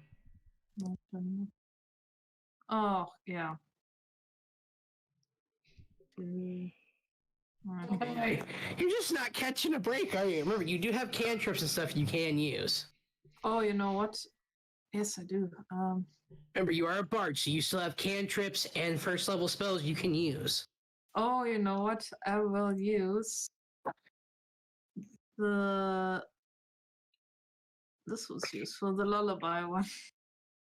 Okay. Telepathically tell you guys to tell those two to close their ears. Since you're so 5, 10, so Finn's in range. Oh, not to mean Justin, but you're like 5 feet out of the mind reading distance. Oh shoot! I thought it was this. So Finn. Finn hears you and he covers up his ears. Let's see. This is a total exceeds. So you need to roll 3d4 hit points the spell can affect. Oh boy. Hit points of the creature you can see within range of the spell. If the total equals or exceeds the target's hit points, it falls unconscious until the spell. Okay. Roll me 3d4, please. And who are you aiming at? 'Cause this is a targeted person. All right, I aim at which one's the most dangerous one? The hobgoblin dude. At the hobgoblin at the back. Okay. Two rolls. Okay, 3d4, 7, and then I'll just actually do You got 7 plus your Chris- barge. I think the Charisma, I believe, is what. it okay. is. So add your charisma modifier and your caster level. charisma modifier +3. Oh, that's not bad. Plus your caster level, which so is 7 level plus 5. 2. Yeah. Okay, So 7 plus 5 plus so it's 7 plus 5. okay, so 'Cause you got that because you're proficient in charisma, okay, so I got the 12. and you add your caster level, which is 2. 14. Do you kind of now? Are you singing this, or you have an instrument? Like, what are you using in terms of putting this thing to sleep? I'm gonna sing it. Go to sleep. Go to sleep. So you sing this little lullaby. You hear this voice. It kind of like dozes off, but it wakes up and is like, "My mummy never sang to me. It don't work." Okay. And he's still stunned because he's like bigger than what he should be.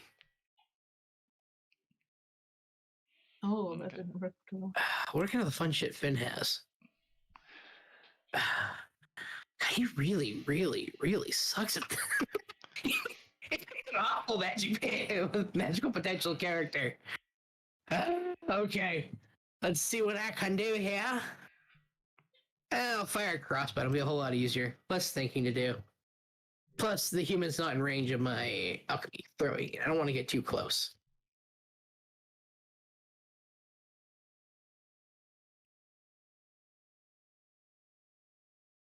Shit.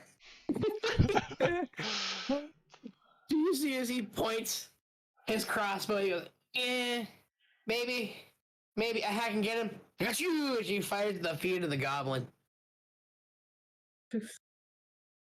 All right, let's see here. What do I want him to use now? Ooh, okay, yeah.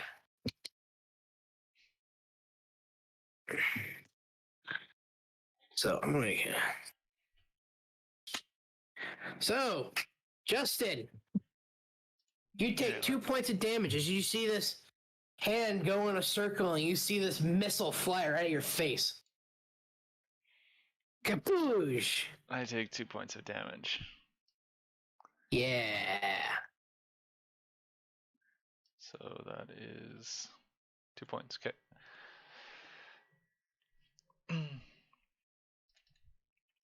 That was the human? Yes, the human did it. Oh, the human. The hell's Finn's thing again? 16. Oh, ow. Poor guy. Oh, yeah, that isn't with leveling up, but I don't know what he would want for leveling up. Yeah, so I'm just going to go with the base. I'll level up his HP for now, though. So that's 19 for the first level. It's 20, 21, 22. Okay. So Finn has... Where'd my damn pencil go? There it is. So Finn equals 22 HP. He takes 1 damage because the goblin's like, "Wachoo!" as he like Legolas him right in the chest. 21, so let's count it. 21. Okay. It is the big goblin's turn.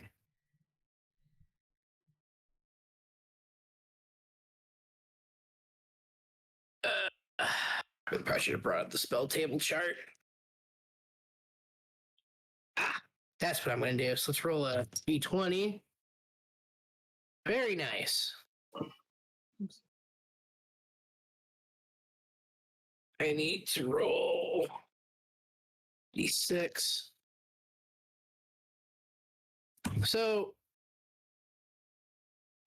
Arelis, you take 6 points of damage as you see this lightning bolt come out of this thing. Stab. He taps it twice on the ground, and you see this bolt of lightning come right at you, taking 6 damage. Oh, shoot. You hear this electric shock. Ugh. Your hair stands on end. Damage. Okay. That's. Oh, okay. No.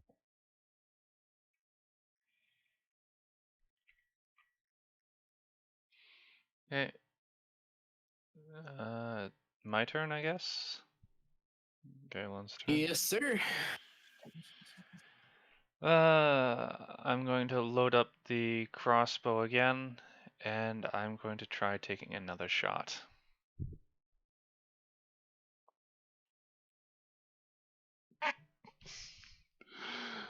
Start using your spells at this point. Good lord.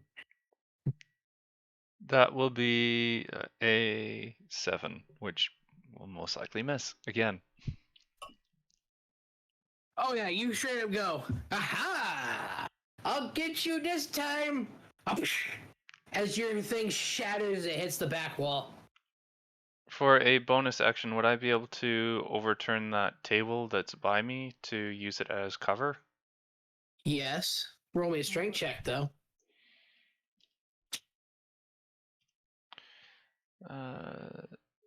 Plus strength is 2, so 15.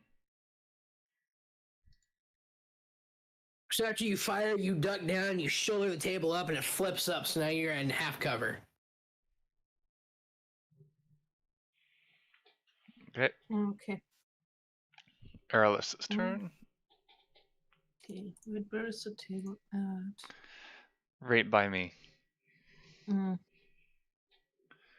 Can I dive behind the table as well?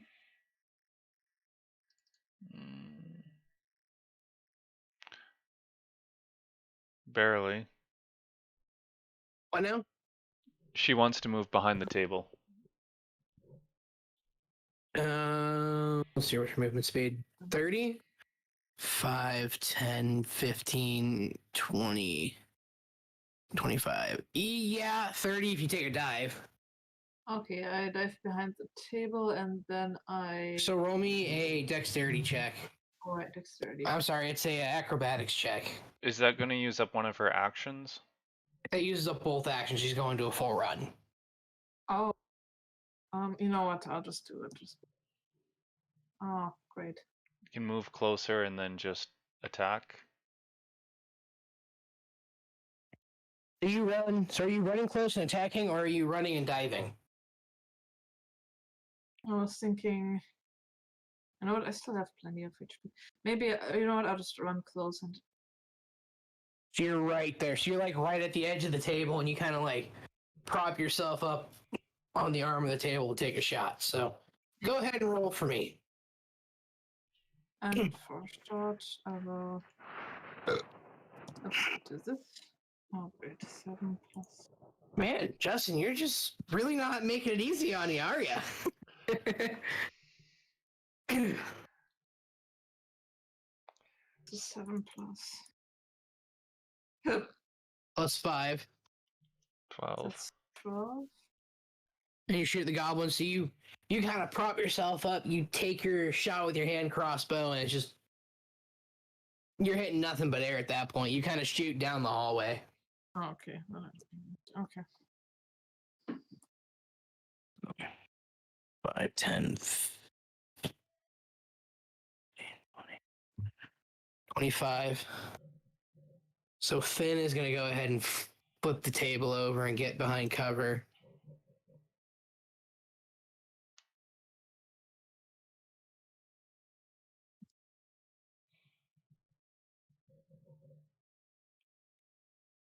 Shit. Oh, it's gonna be a good one. 5. So you see this little gnome come running over, and he like tries to do what you did and try to shoulder it, but he's just can't quite get it to budge. He's not tall enough. He's like, I can do it, I can do it, as he's like barely making a dent. Okay. Okay, 'tis the monster's turn. I'm gonna duplicate. Yeah, that's what I want right there. Duplicate. Down here to spell list 207.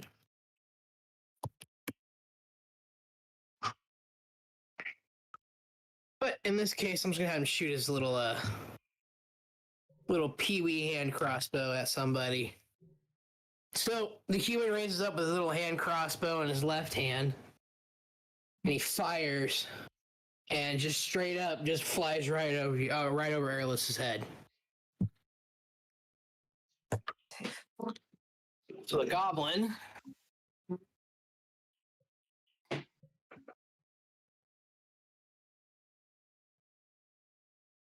you see as he kind of starts to dash up and just throws his bow off to the side and draws his little for you would be a dagger, for him is a short sword. And he's kind of standing there at the ready as he advances up to here using a run. So now it is the guys in the back turn.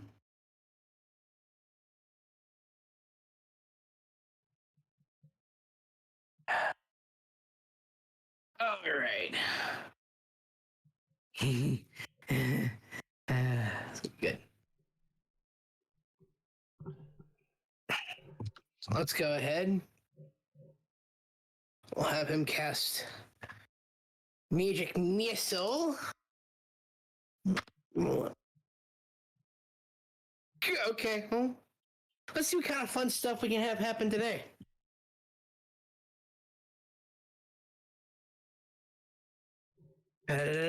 Roll!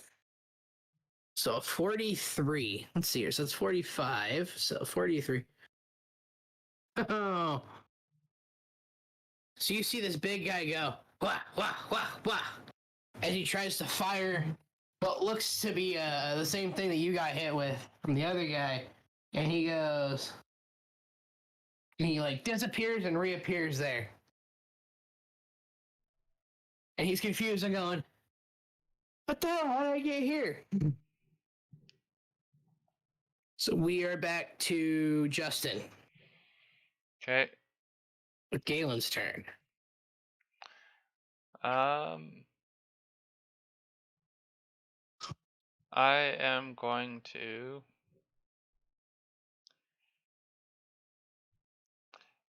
the goblin that's closest to us is now further, or it's still farther than 5 feet, right? So I wouldn't have disadvantage Yeah. shooting at it. Yep. Okay, I'm going to switch to that one and attack that one with a crossbow. Okay. And that would be a 12. Man, you are the most physical youth sorcerer I've ever seen. Wow. You are like, man, he has this arsenal of stuff, and all you've done so far is pop a hinge. Congratulations. You missed. reach over and you fire on this poor little head. Pew! And you just fire right behind him as the arrow shatters on the ground.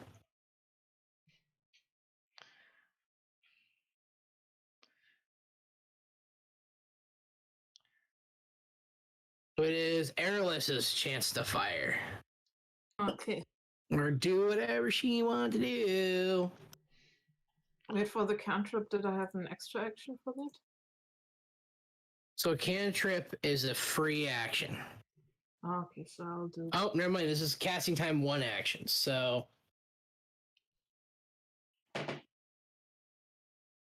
Wait, was it 2 actions per turn? One yep, action. so you get you get 2 move actions, 1 attack action, and one move action, 1 attack action, or 2 move actions. Okay, then I'll do.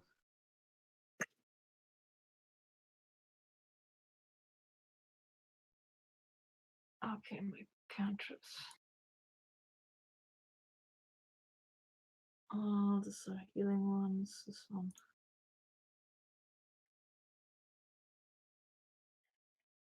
Goodness, come on, show me. Ooh, that's rough. That is rough. Okay. You know what? I'll just use the crossbow again. Those are healing ones. Is it within You- 5 you- feet? Yeah, so if you use the hand crossbow in 5 feet, you take a disadvantage shot. So you either switch to a weapon and strike, or you can use a spell and then switch to a close quarters weapon. Okay, I'll use a spell and switch to close quarters weapons. Remember, you have cantrips and spells, guys. This is what the spellcaster does. Just because I said you could potentially die for using it does not mean you can't use it. Mm-hmm. Okay. So I'll use a cantrip.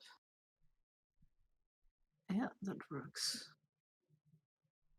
I'll use a cheerful song as a cantrip to back up the other 2. So they gain a Okay. temporary hit point. Okay. So, adds a +1 to their first attack rolls, saving throws, or ability checks made before the start of your next turn. So on this turn, they get a +1 to whatever they choose to do, and they gain 1 temporary hit point.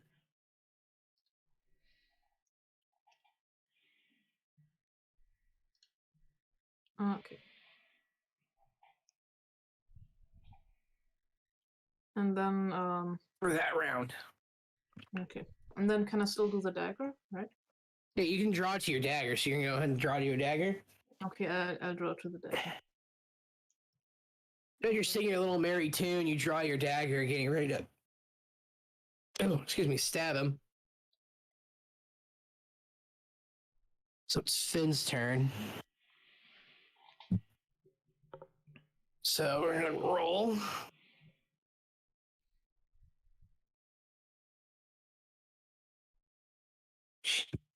I'm not doing much better over here. 8, 9, 10.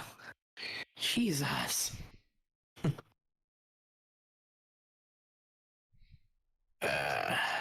Shit. Okay, so he kind of pops over the little crossbow and goes, "Pew!" and just shoots like 5 feet over the goblin's head.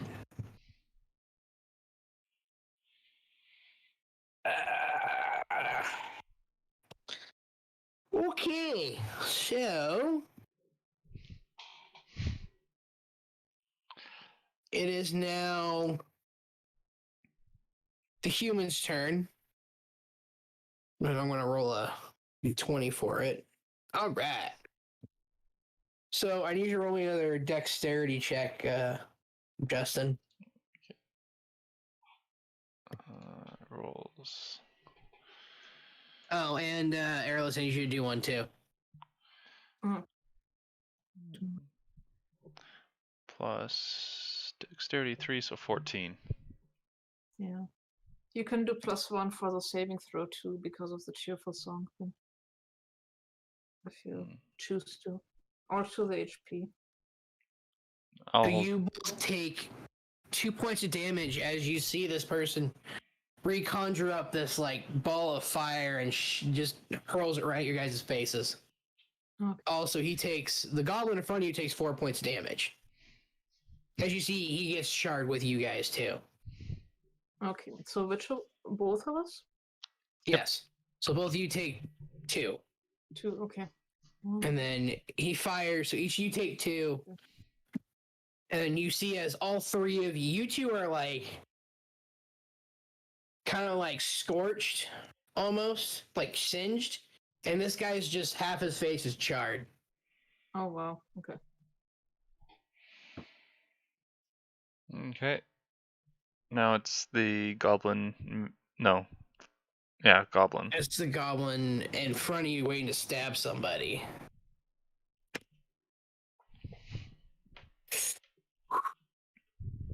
Fortunately for you guys, I believe in Ty goes to the defender. So you see him kind of like go to stab Arelis, and she kind of like gets there fast enough with her dagger to like knock it out of the way before she gets stabbed. Oh. So I need, you know what? No, so I need to roll a. So originally the wild magic thing is if you roll a 1, but since I want to see what kind of stuff we can get done with the wild magic stuff, I'm putting in a personal rule of wild magic. If you get 10 or less on your spell, you get a wild magic surge. That's okay with you guys. Oh. Sure. Yeah. That's going to be really risky. But yeah, I guess if we do that throughout. Oh, Hey, you scared me there, dude. I guess it disconnected temporarily. So, Yeah. so I want to clarify and make sure with you that you're okay with if you get under a 10 with a d20 roll. Get 10 or under, wild surge magic happens. Just want to clarify and make sure. Is that before okay or with you. after the ability That's modifier? a straight roll. All this is just a straight roll. Okay. This is the wild magic surge is a straight roll. Straight d20 roll. There's no added modifiers, which doesn't make any logical sense. Okay. But who might argue with this? This poor goblin, he's just not catching a break. After seeing him teleport 20 feet all confused, he channels this fire. He taps his staff down twice as you see it starts to, his staff starts to arc out what looks like lightning bolts. As he starts to lift off the ground, he's like halfway to the ceiling.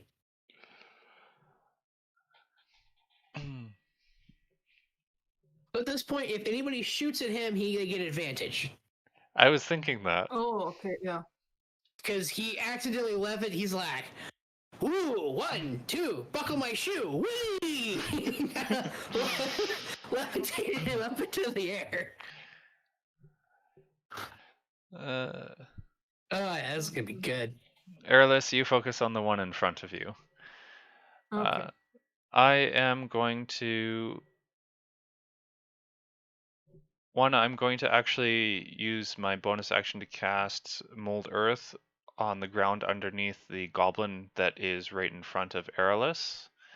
Okay. And I'm going to use it to make it so that ground for 5 feet is difficult terrain. Okay. So now that one is on difficult terrain. I believe that means he also has disadvantage on his... I have disadvantage on my attacks, but I was a roll a dex check because you are moving the earth from under his feet. So, and fortunately for you, he's like, whoa, whoa, what the hell? What the hell? Wah! As he like falls on his face. Okay. Because the ground shifted. Easy pickings for you. Okay, I'm going to shoot at the one that is currently floating in the air. So that's with advantage, right? Man, you're taking all the fun out of this, my man. Finally! Nat 20. He either hits it or he misses. All right. Roll me. That's And damage. rolling. Fire. So you times it by 2 after One. you add everything up. So 1d8. Yeah. 2 points of damage plus 3, so 5 points of damage. What a waste of a 20. I know. It was so big it wouldn't matter anyways. You'd hit it no matter what you did. So you go, you just shoot this big center mass target of his chest. And you're like, he's like, get me down! Get me down! Okay. Okay. Yeah. Finn's turn. We're gonna go ahead and we're gonna roll that d20. Wait a second. And with advantage, he gets the hit. So you get that d8 out there. And woo! Wait a minute. No, my bad. Sorry, it's Arelis' turn. Oh, That's right. It's Arelis' wait. turn. Okay. Then Finn. Okay, and I just focus on the one in front of me and use the dagger. Yeah. Oh, great. Oh my goodness. You why should is have it- like this? Because he's prone, you should have advantage. Yes. Yeah, yes, you have it. I'll be nice as we're like there's 2 of you right now and you guys are gonna struggle with this one anyways. I'll give you advantage. If there was more of you, I wouldn't let this slide, but I'll give you advantage at this point. Okay, and character sheet. So roll me another d20. A d20? Yeah, roll me another d20 so you get that advantage roll. Right, that's Because normally when they're prone like that, you don't get advantage, you get base health modifier. So instead of it being like 18 AC, they're technically in the prone position, so they get the flat-footed, which is like 10 AC. So it's like half your original AC. Is that how it was in 3.5? Okay. Huh? Yeah. I don't know if I don't think it's the same in 5e. I think they just did it with advantage. But yeah, That takes all the fun out of it. All right, yeah, we'll do the advantage thing. that's why It I takes was all the bringing that fun up. Out of it. Takes all the fun out of it, but whatever, you do hit with the 9. So you got that 10 plus the 1 modifier there. Oh. Anyway, so perfect. Roll for Nicely damage. done. So roll me that d4 to stab him in the chest. Or the face, or wherever you want to stab him. Oh yeah, 1d4. Plus 3 piercing. Okay, so let's do that. Okay. 1d4. So 2. And then that's the 3 piercing, so that's 5. And was it the proficiency bonus 2? So 5? Yeah. And No, so you're stabbing, so you're doing a strength check. okay. So 5 damage. Do this. Yeah. As this goblin kind of starts gurgling on his own blood and passes out.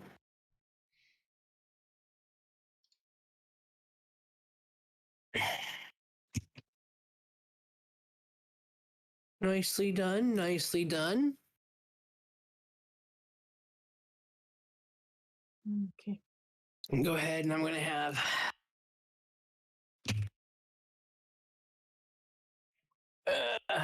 he's going to go ahead and I'll make him roll an athletics check.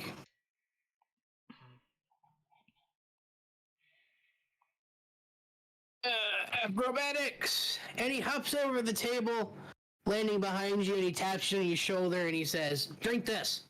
He passes you this potion. At a time For like this. him or for me?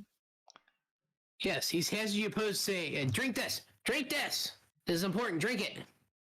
Drink it! Okay.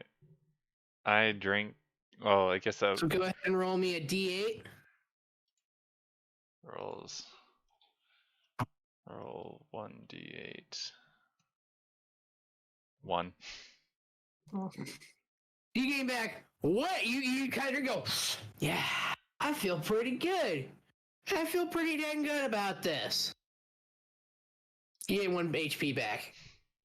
You're like, that's good stuff.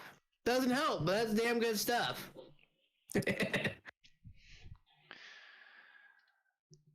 Okay. And we follow back to the human.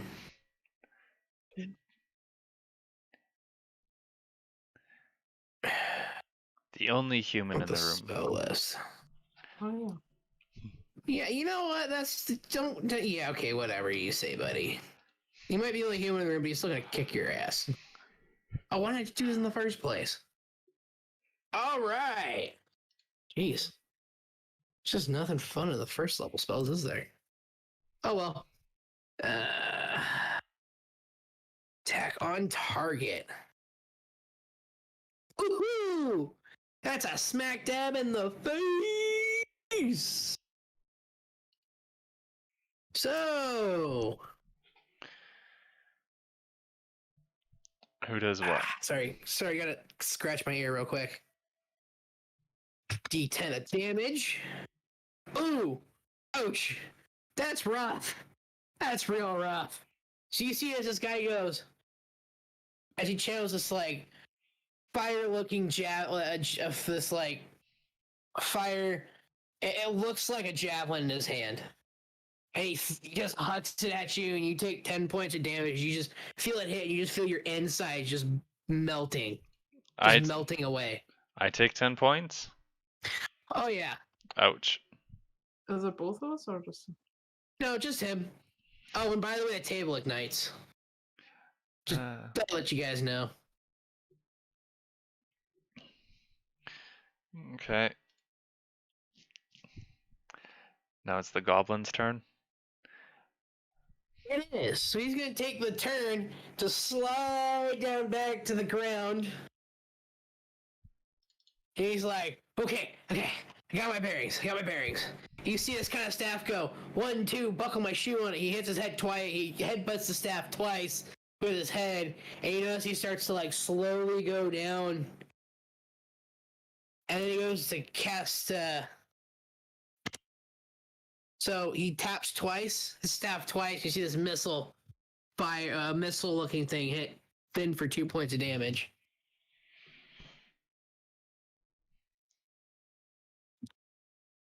Okay, back to you guys. Okay. Remember, you can still use your spells. Remember, those are still a thing.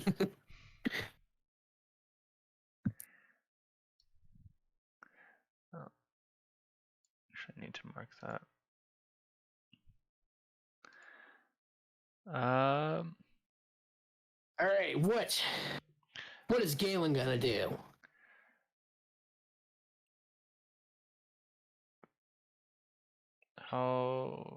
If I were to move it around against the wall, how close would I be able to get to? Go this way, so moving past the barrel, which is like just 1 square, so that's 5, 10, 5, 10, 15, 20, 25, 30.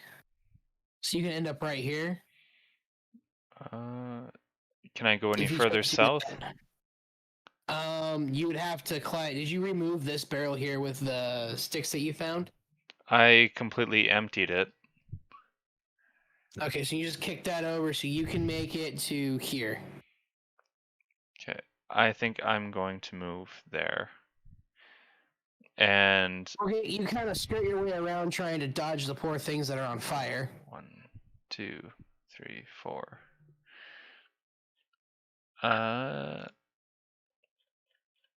Let's see, glimmer.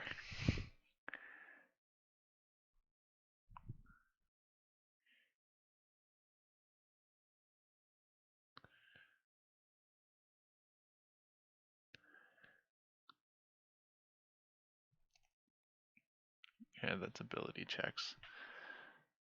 No. So, So I have to roll a wisdom saving throw. but it would be So with it's it. But that's only on ability checks. That doesn't include when firing, right? Like when they're casting their spells. what do you mean? Ability checks. That doesn't include when they are casting spells. That's only when they're using the skills,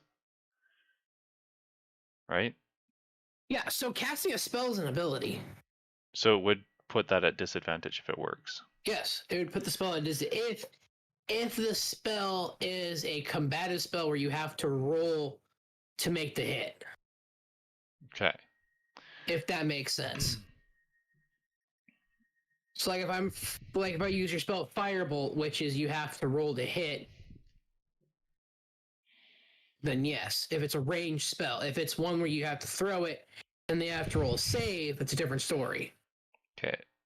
So I'm going to pull out a copper coin and I'm just going to toss it at that goblin and cast Glimmer. I feel really bad for you at this point because he looks and goes, I don't believe that stuff. That's a copper coin. He rolled a natural 20. Oh. Okay. Then after throwing the copper coin, I pull out the bolt I raise my crossbow and I take a shot. 1d. Okay. Nat 20. Oh, shit! Return fire! Roll damage. Yeah, let's see if you roll higher than an 8. 1d8, doubling the value. 6 plus, so that's 12 plus 3? Yes. Yes. So that is 15 points of damage.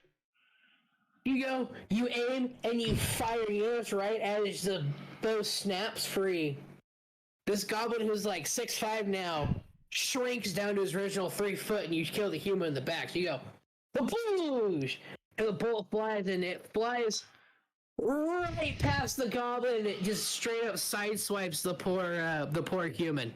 I go, and you see him just collapse onto the floor from the bolt piercing him.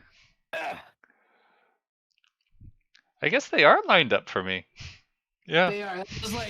That was all accidental too, because technically he's supposed to shrink this round, but I figured this would be kind of a fun thing to do.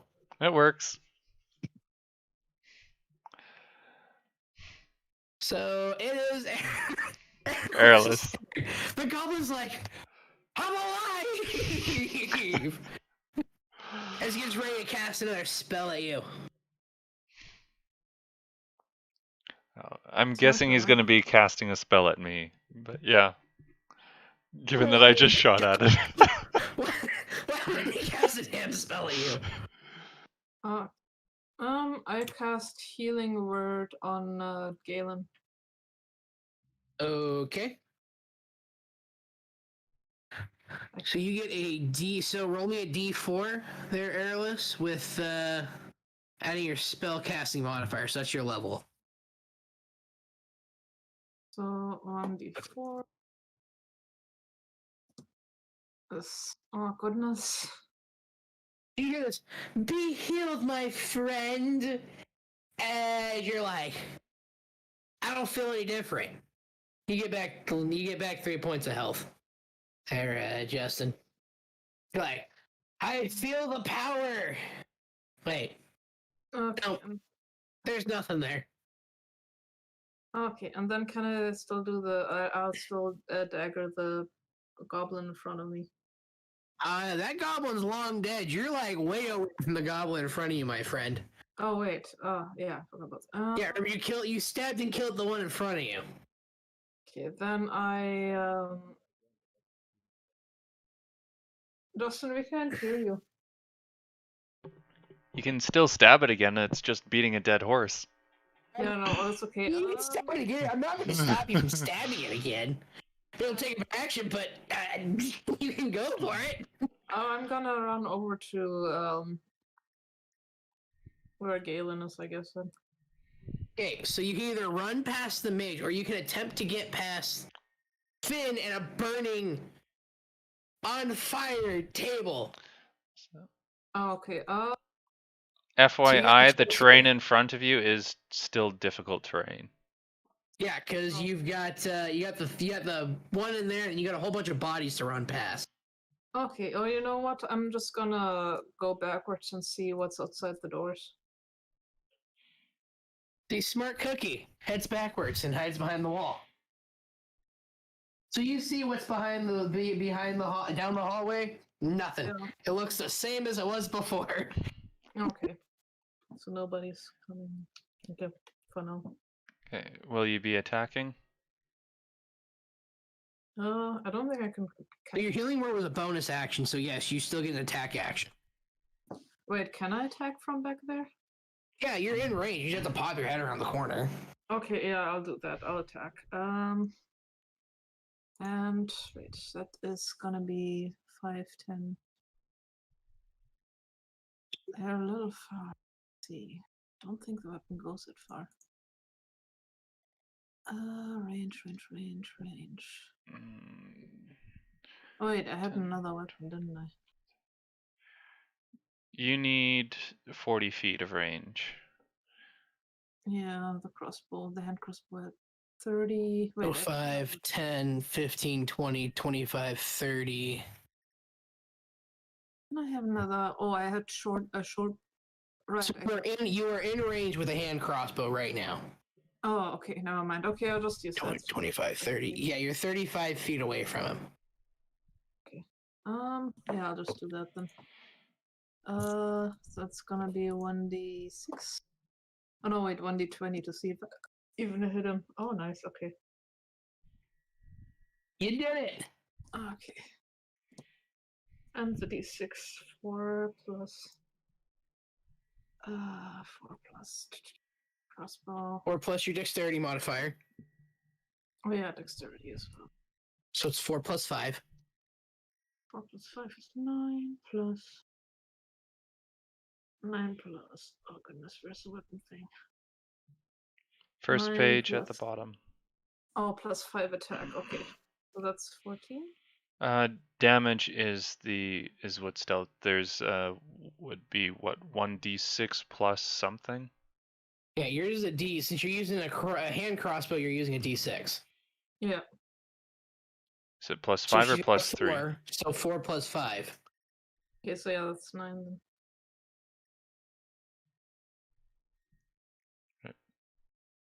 then. So you pop your hair on the corner. That's you, and you hit the thing right in the shoulder. Goes. It kind of hisses at you.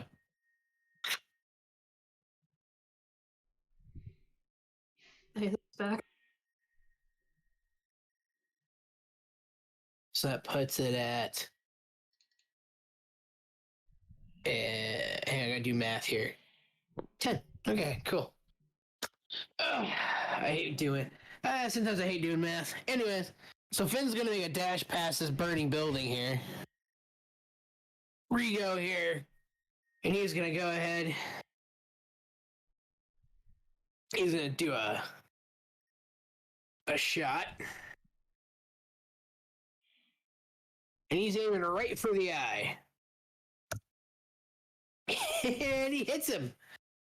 What a nice roll! See, you guys are starting to pick up momentum now. Got all the bad rolls out. RD8.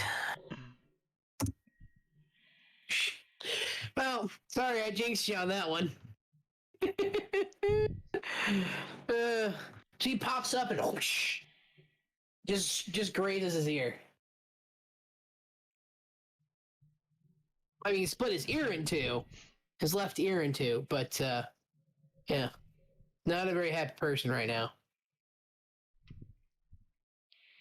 Monster's turn. Okay, my turn. No, it's the monster's turn. No. Yeah. They still have to go. Oh yeah, it is. So I need you to roll me a wisdom check, my good sir. Wisdom saving throw. Galin, you need to roll me a wisdom check. Wisdom. Oh, That yay. plus 2, so 8. So he kind of looks at you and he like kisses this gem right in front of you.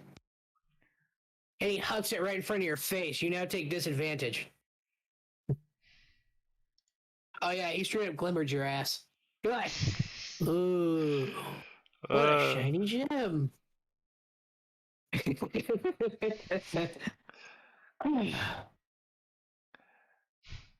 Oh, come on, you didn't think it was gonna be that easy, did you? It's my turn. Yeah, it's your turn now. Good luck, buddy. Okay. I pick up this shiny gem and pocket it. Okay. You still take the disadvantage? Yeah. And I'm gonna take a shot. And that's with You're gonna get a disadvantage. shot of what? With the crossbow bolts? Actually, you know what? He's within 30 feet, isn't he? Yes, given the fact he used glimmer on you. Okay, I'm I'm scared of what you're gonna do. I'm going to use mold earth again to make difficult terrain underneath his feet, Okay.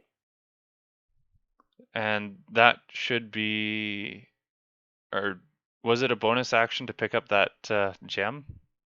Yeah, it didn't take it. It was a free action. Okay, so that means if I use mold earth, that would be my action. Your attack action, yeah, and you'd be able to move or Okay. draw another weapon. So he kind of feels the ground shake beneath him. He goes, "Cool, that's all you got, huh?" And I'm going to move further down towards the furthest barrel. Okay. So you're gonna go here. Yep. Alrighty. Arelis, it's your turn. Excuse me. I'll do a healing wound spell again on. Which of them should I do it on? Wait, how is Finn doing again? I don't remember. He's doing fine. Yeah, you know what? He hasn't Yeah, taken any damage. yeah, alright. It's mostly Galen, I think. You remember, Finn for this is a background character right now. No, that's true. Okay, you know what? I'll cast Healing Word on Galen one more time. Because. Are you in range of that? Oh, wait a minute. Range. Probably not. Don't think there was. You are not in range. He's well away from 60 feet away from you. Oh, it does say range. Okay, and which of these can I do? That I have to be within touching range. This one is 60 feet. What? So if you are going to use a spell, you are in range of... The only spell you're in range to use would be your Cantrip Lullaby. Or Shrill Whistle Okay, oh, wait. are the two things you can use. You know what? Actually, I'll use Shrill Whistle on that, on the monster. And that's a 1d4. Is that right? Wait, this is Shrill Whistle. I have to make a Constitution saving throw. This isn't going to be good. Oh, no! Oh, that sucks. That's embarrassing. So I take a D8 worth of damage. That's mean. That's rough, dude. Here we go. Oh, shit. You throw out this high pitch with... As you send this horrible, horrible loud note towards this guy in his head, you see this goblin's head shake and it just boom! The head just bursts open, it just completely bursts and explodes. Oh, Corey.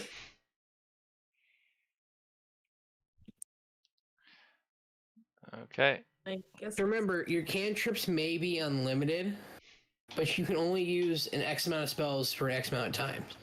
So 3.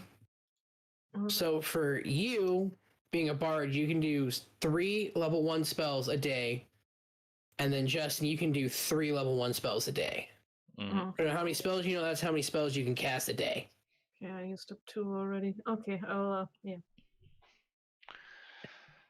Okay, so I'm going to look inside this barrel and see what it contains. You pop it open, you see this like liquid. I'm going to inspect it. What are the details of this liquid, I guess? It's slimy, kind of. It smells good. It smells good, slimy. And it's in the barracks? Mm-hmm. I'm going to dip my finger in and, well, I guess if I know it's slimy, but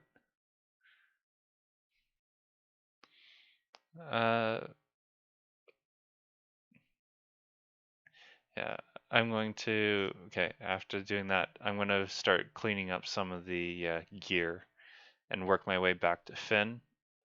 Actually, Cleaning not up the gear.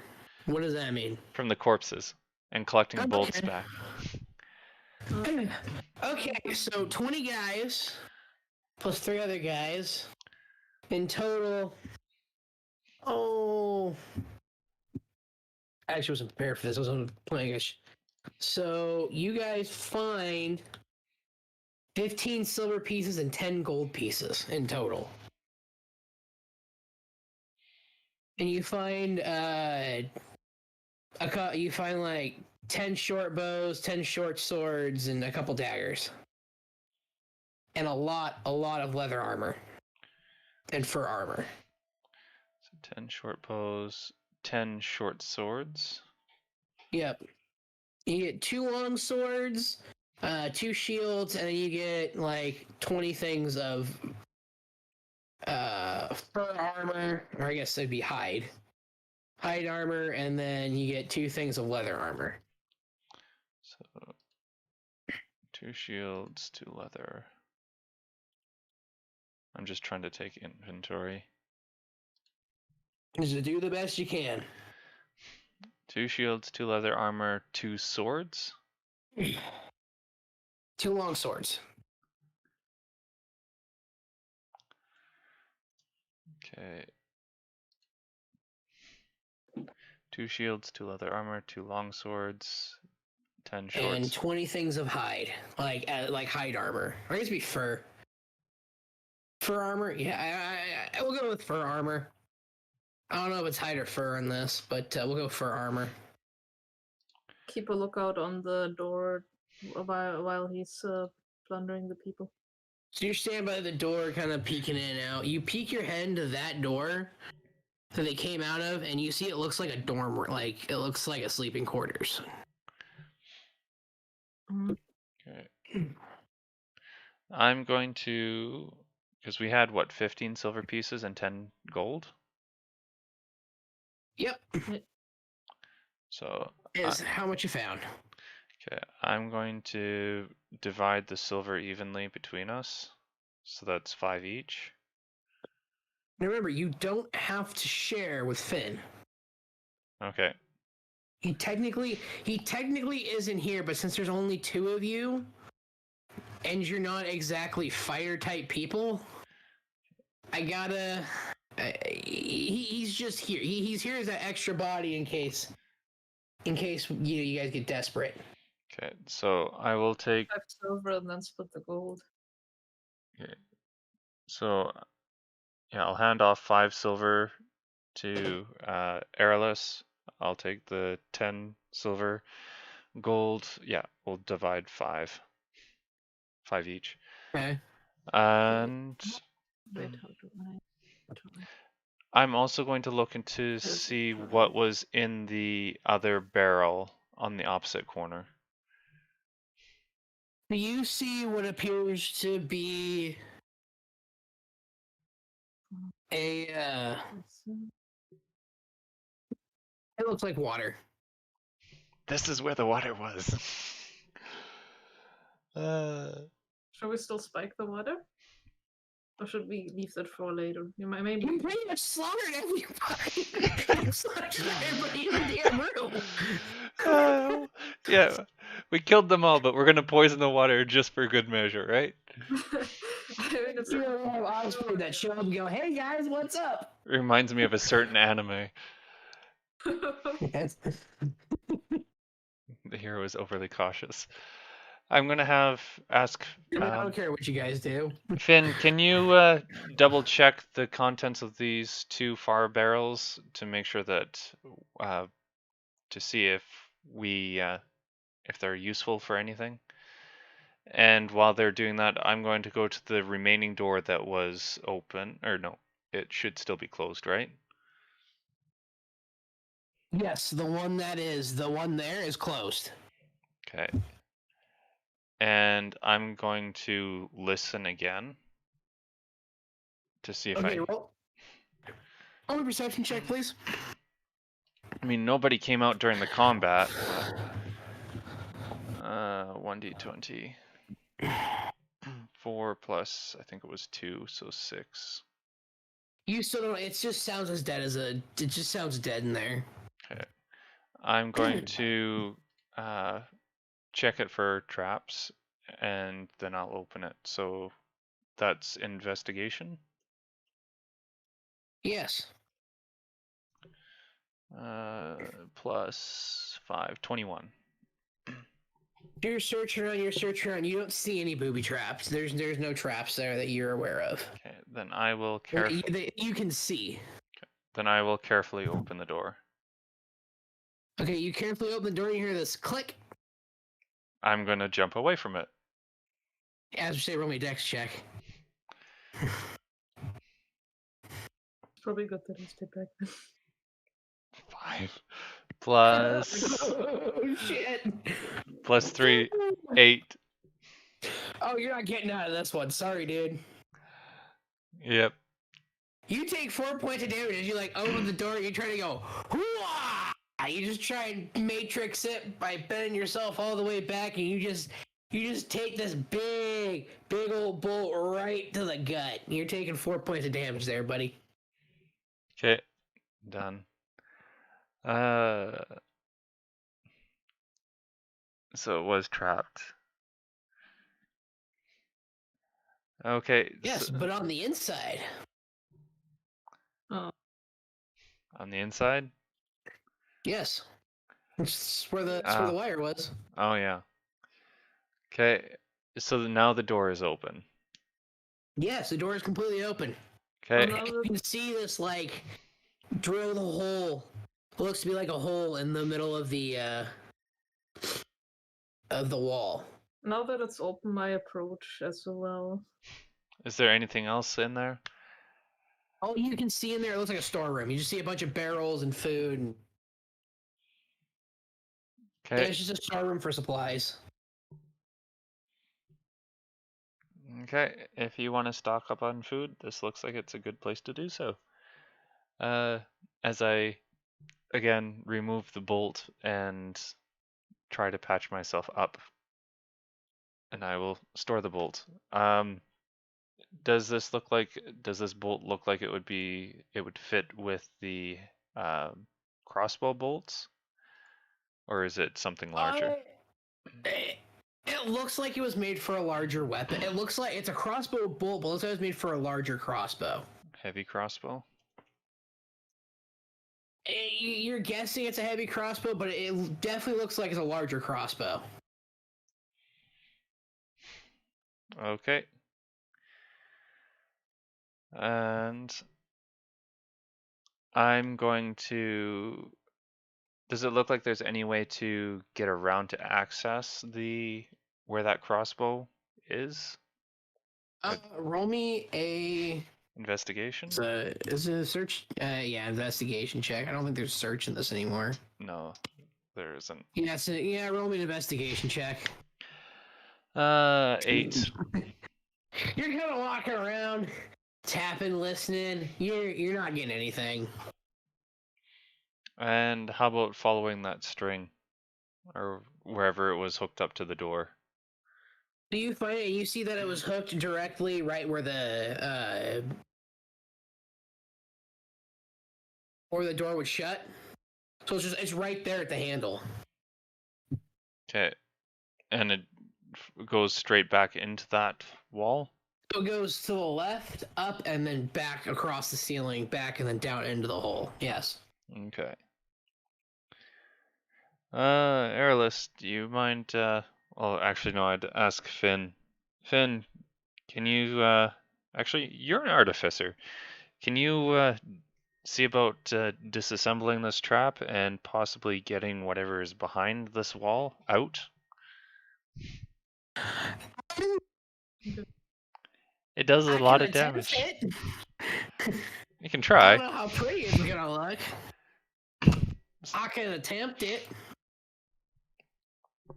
So long as it's not too loud and the weapon on the other side comes out in one piece.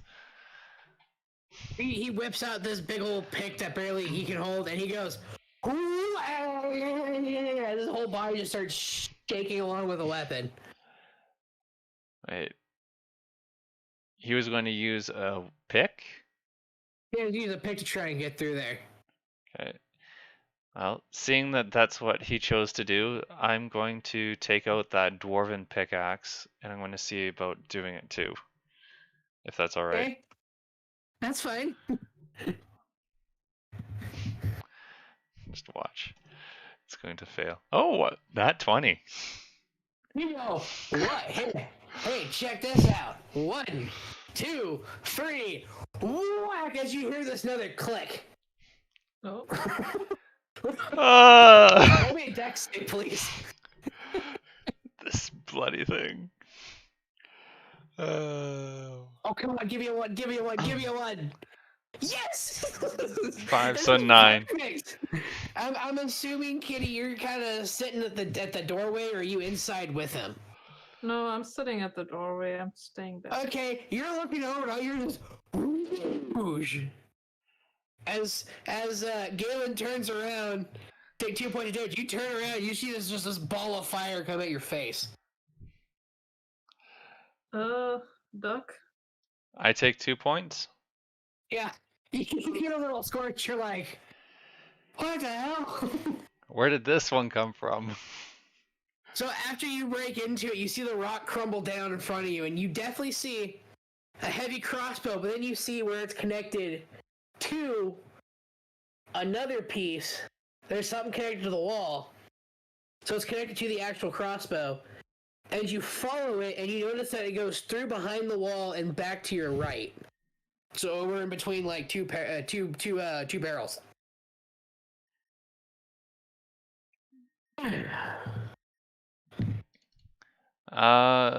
So went to the right. Yeah, so you're looking at it. You're looking directly at the crossbow. You follow it. It's going to the right. And to the corner, there's 2 barrels side by side. And there's this little hole. Like, there's this little hole that clearly something was in there. That's what created the fireball. Oh, you're assuming. Okay, I'm going to carefully. I'm going to trap upon trap upon trap. Okay. Okay. I'm gonna check to see if there's any more traps that I can trip off in this area. Okay, roll an investigation check, please. Yeah, I'm just gonna stay put. Roll an investigation check too. Oh, not bad, not bad. 21.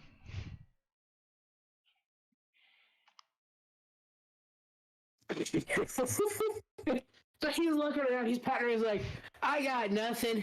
You're looking around, you're studying the crossbow, you're looking around, you see like 2 other holes that are bigger this time, and you see that there's nothing physically attached to the crossbow.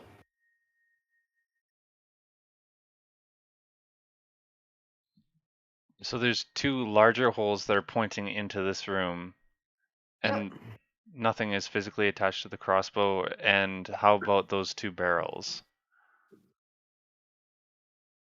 You're looking around and you don't see anything attached to the barrels or on top of the barrels. Okay, I've had enough of it. I'm going to use detect magic. Yeah, I was just Wow.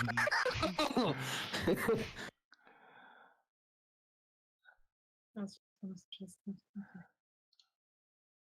Okay, okay.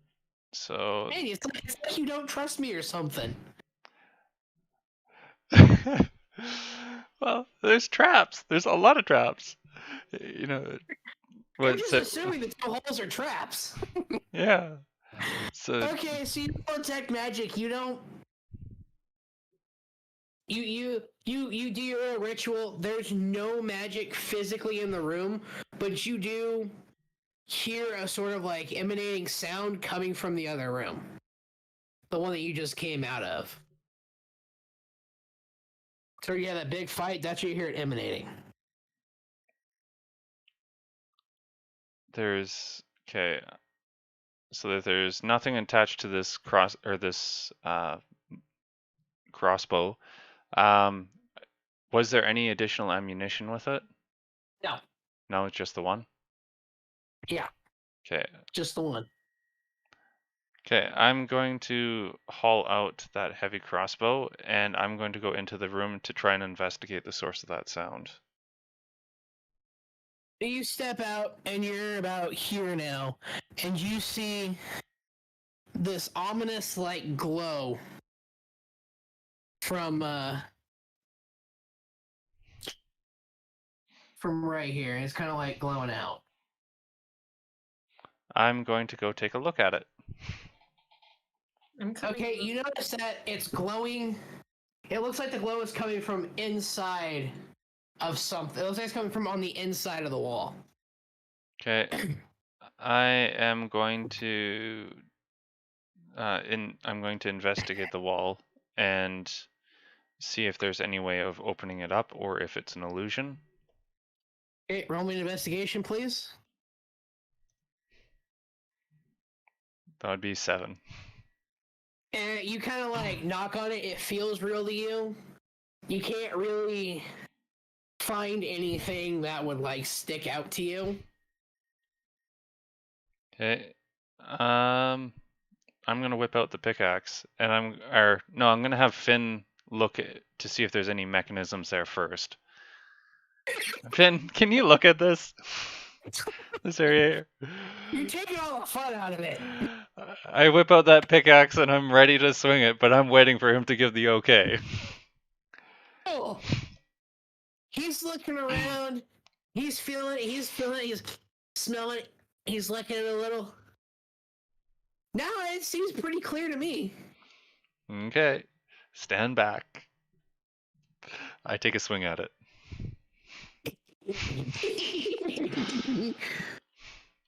And that's with strength, right? Yep. Plus 2, 8. So you go to rear back and you whoosh, as you tumble right into the room. Follow behind at a safe distance. So you walk up there and you notice he fell through the wall, but you tap the wall and it feels solid. I don't have a pickaxe. Shoot. I'm going to investigate this room. You kind of shake your head off, go, I'm kind of over these pickaxes. And you look around and you see what appears to be this big barrel just sitting in the middle of the room. Okay, I'm looking for traps, and then I'm going to look inside this, or look at the contents. It's like you have no trust for me. Plus 5, 7. You know the once bitten, twice shy thing? So you're rummaging around, you're like inspecting this barrel. Arelis, you finally find your way through, and you like push your way through, and you're in there, and you see this half elf like looking around, smelling the barrel, licking it a little, mess with it around the side, feeling the walls. He's like, okay, I think it's safe to open. I'm going to take a dagger and I'm gonna carefully crack it open. Crack the lid open. I'm just gonna Okay. stick as far as I can. There you go. You crack it open, it just bursts open. As water flies out, and you see what appears to be. Oh, I can finally use it. Hell yeah. Let me go get my miniature. Yeah, damn it. Yeah. There we go.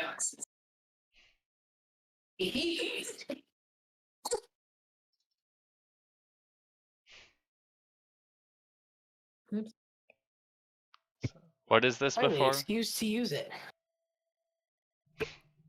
And you see this like water like creature pop and go.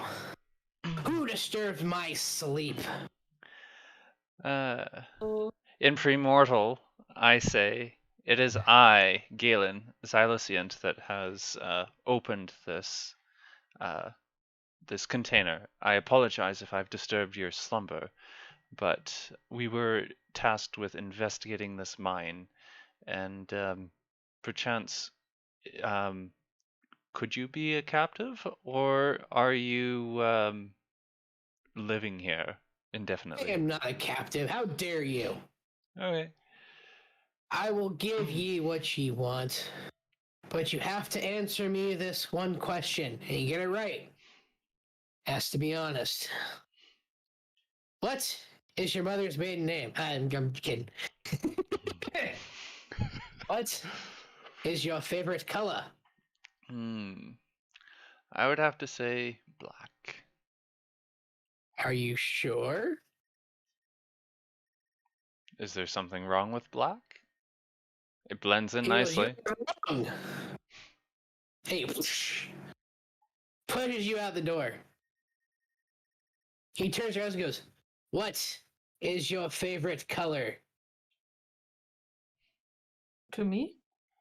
Yes. Green? With a hint of hesitation, he goes, "Are you sure?" Yeah, I think so. Yeah, green. He goes, Okay. And he goes, "Ye have collected the prize." And he disappears and just plops down. It looks like a barrel of water. And you, my good sir, Galen is soaked it on his butt outside of the room. Oh, See, black is technically not a color there, Justin. oh yeah. Putting that out there. I inspect the water. I guess that depends on who you ask. But yeah, okay. Don't you depend on who it asks. It's the truth. Don't give me that stupid Canadian logic. Oh, it depends on who you ask. No, black is not a real color. Yeah. Uh, Anyways, so it looks thicker than water. I sniff it. I don't know what. You Investigate. sniff it, it smells wonderful to you. Oh, maybe it's a perfume. Hey Galen, do you want to try this? I'm going to What do you think? break back in there along with Finn, Okay. and we'll look at what the contents are. I'll investigate if that's all right. Okay, roll me investigation.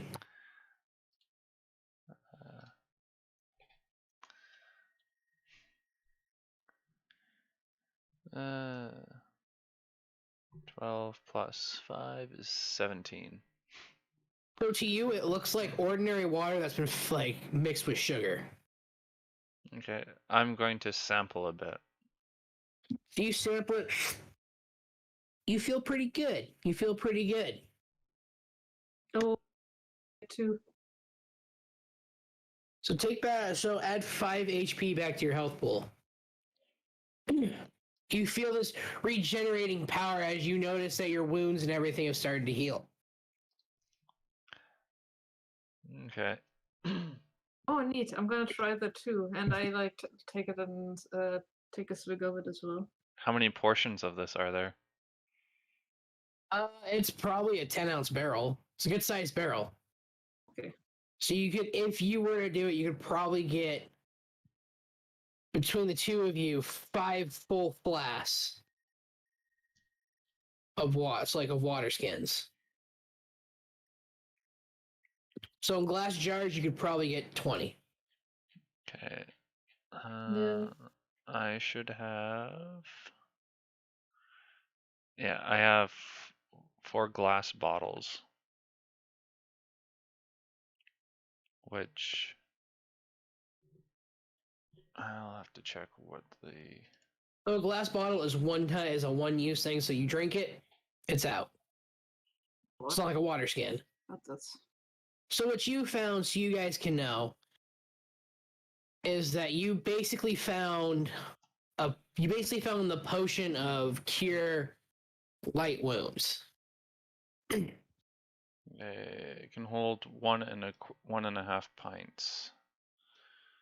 So about 2 uses. so. I took a swig of it. I get points back too for my health. You do. U.S. liquid pint is 1.5. So you get 3 points of HP back. Okay, 26. Okay, that's not bad.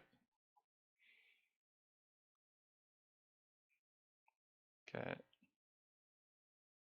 And I'm wondering, should I take a second sip?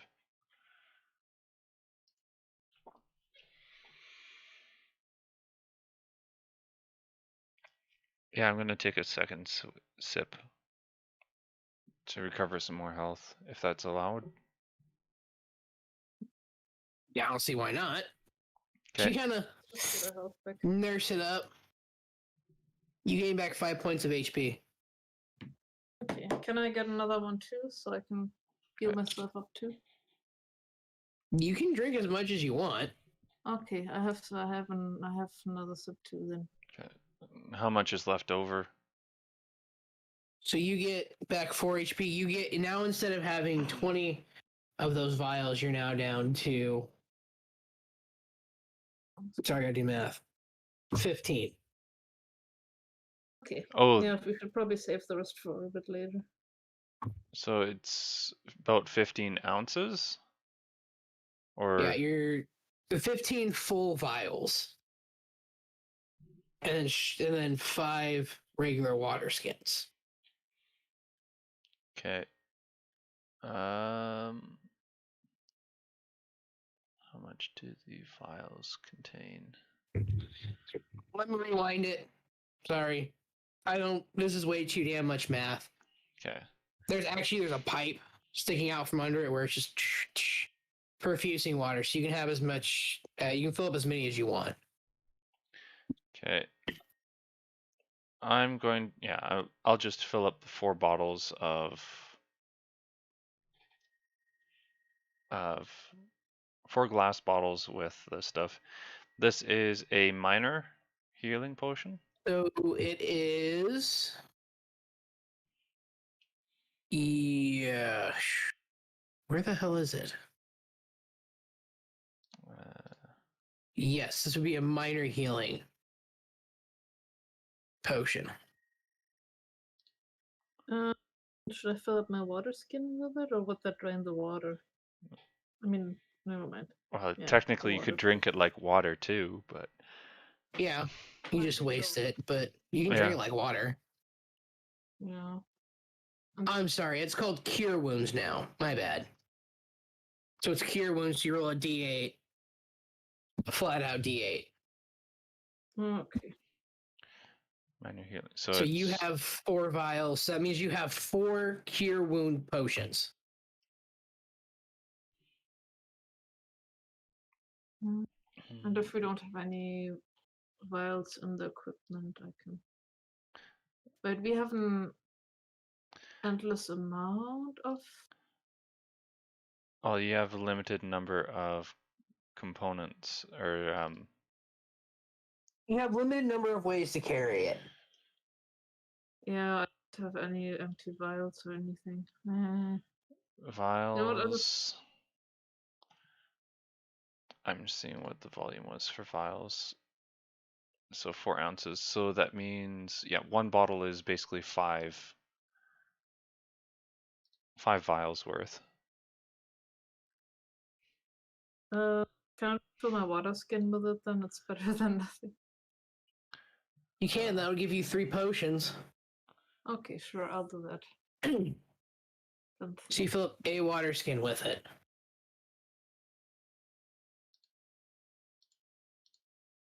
Okay. Save vial is equal to 4 ounces.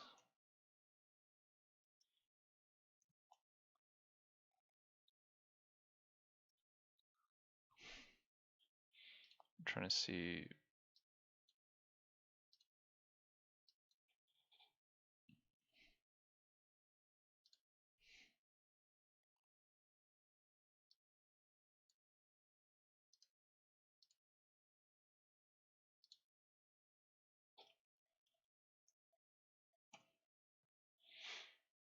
Okay.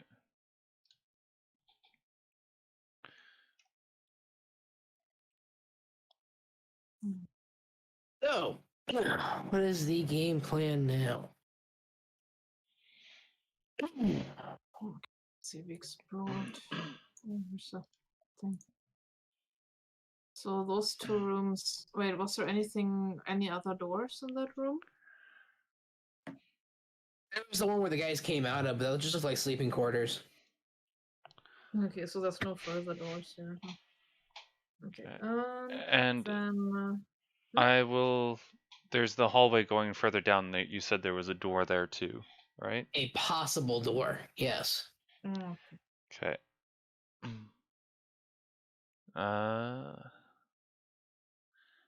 I am going to check that hallway for traps, and or any anomalies. Wow. You are paranoid.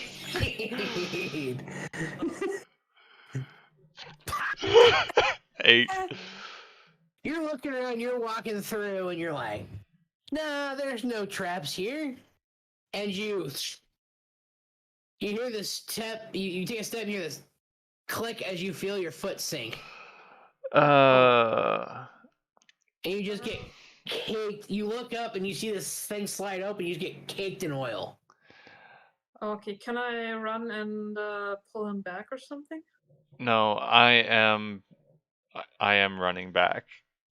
Oh, okay. Yeah, he's running. He's sliding back because right now he's caked in oil. So you, my good sir, are at a disadvantage. You lose half your running speed. Uh, Can I do a perception check as well in that hallway? You can do an investigation check, sure. Okay, I'll do that too then. I'm gonna use some of. Alright. This is the best ever. So you're looking around. You're like, okay, so you probably stepped on something. All right, I can see a pressure plate there is moved. You're kind of looking around like, I don't see anything more. You're kind of checking the wall, and you're like, what's this? And you push this button. You hear this click. Like, uh-oh. Roll me a dex check, please. A dex. Okay. Let's see. And what's my? Oh, nice. Okay, not bad. And dexterity bonus. Oh, come on. I think it's pretty good. Dexterity. Where's my dexterity? +5. Okay. 21. Oh, hey, Justin. Also, I need you to roll me a dex check, please. Oh, shoot. Damn it! Oh, we're both been good. Taking all the fun out of it. So you hear this click, and you just feel this weird sensation, like something's gonna happen. So you just duck down. You don't really have to. You kind of like duck down to where you're like squatting, and you hear this. You just feel these things fly over your head. Galen, you're looking down the hallway, you're like, you wipe your eyes up, you go, what the? And you take a dive, you feel these things fly right over your head, and they stick into the wall behind you.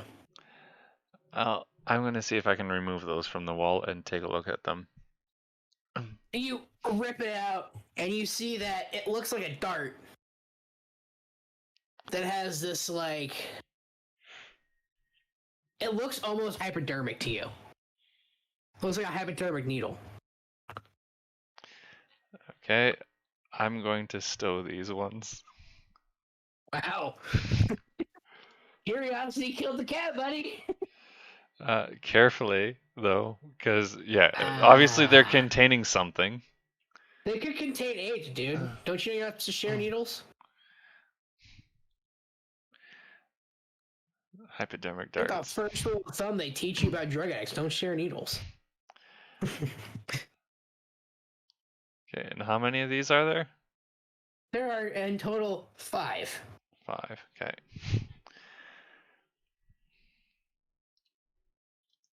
I wanna be dragging you. I have to drag you back. Just have to drag. We're gonna drag him all the way back to the end. At this rate. Oh, I shouldn't. Well, I only have a disadvantage with moving right now, right? Oh yeah, 'cause you're caked in oil. Yeah, so I'm going to carefully make my way back to the room, and I'm going to clean myself up. Okay. You notice that as you're kind of like pushing the oil off, you're able to walk again, but you're just still just can't, like you just all you're doing right now is just rubbing the oil into your clothes. You don't want to take disadvantage in running. That human, the clothes that he had, were they anything decent? Yes, they are a very nice, authentic purple robe. Purple. I am going A to. purple robe with a gold trim around it. I'm going to go into the room that that we just cleared that has all the food resources and the now disabled trap. And I'm going to change clothes. You come out, you ditch all your oily clothes, you kind of drop them on the ground, you walk out, and you got this nice fancy robe that you feel gives you nice protection. You get +1 to your armor, to your AC. So let him. Okay. I don't know what I will be back. Let's take a real quick break. Okay. And you guys plan out what you guys want to do next. Oh, okay.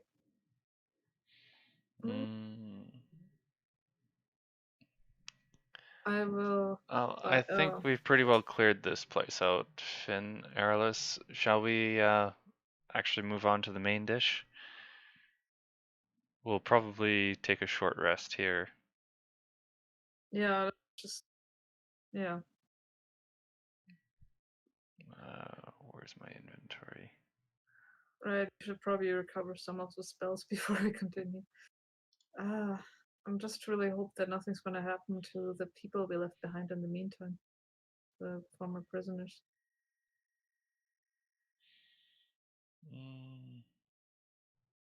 They should be fine. Yeah, we can rush this.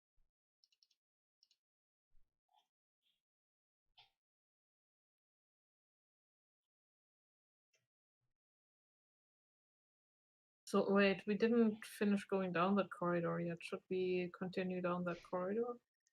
I'm pretty sure it's just traps. Yeah, but I mean, traps mean there's something, might be something important behind it, right? That or it's just a dead end. Oh, that. I mean, if you or Finn want to try and make it down to the end, you feel free to try, but I need to recover. Yeah, no, recovering first, and then yeah, we can figure out whether to explore that further or whether to go back. after that. Actually, I think we explored. Was there anything we didn't explore yet behind us? We still need to go further down into the mining pit. All right. Okay, that's true. Yeah. Let's take a short rest and then we can make up our minds on which way to pursue. Yeah, maybe we could explore the mines first before this whole booby trip, please. The one thing I think we shouldn't do is split off. That might not work out so well. If one of us was in danger, they would be alone. So yeah, whatever we decide, let's stick together for now. Mm-hmm.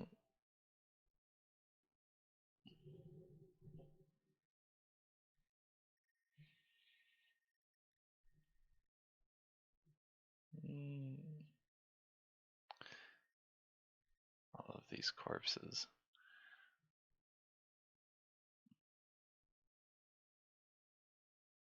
Too good about all these.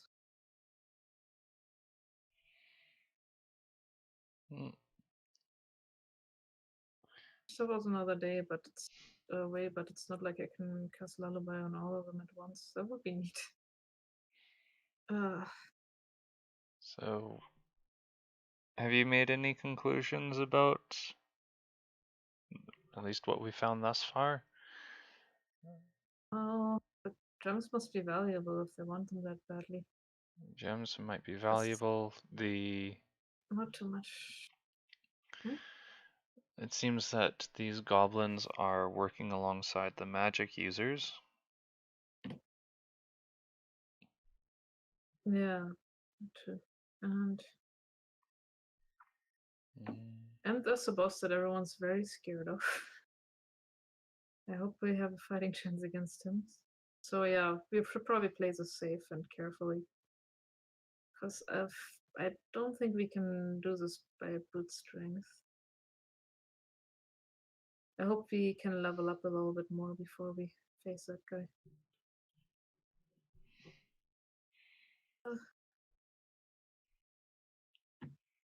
And he still got the and we can't really expect help from the others unless we find a way to disable all the callers.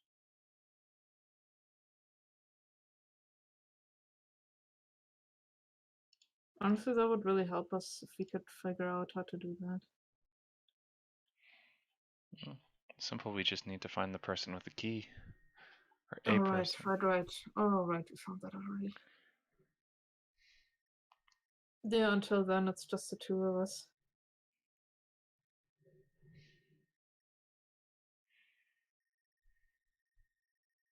Yeah, the people, the foreman people are probably in the mines, so we should probably... We're probably more likely to find the keys there, aren't we? Yeah, probably. Okay, yeah, let's do that first then. Because if we can free all those people, then we have some fighting help on our side, maybe, if they're not too scared.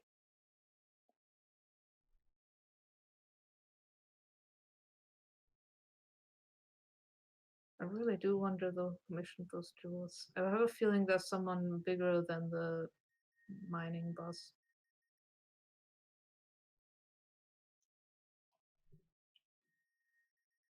I have a suspicion this might also not be the last mine we'll find. But that's just speculation at this point. We'll have to see.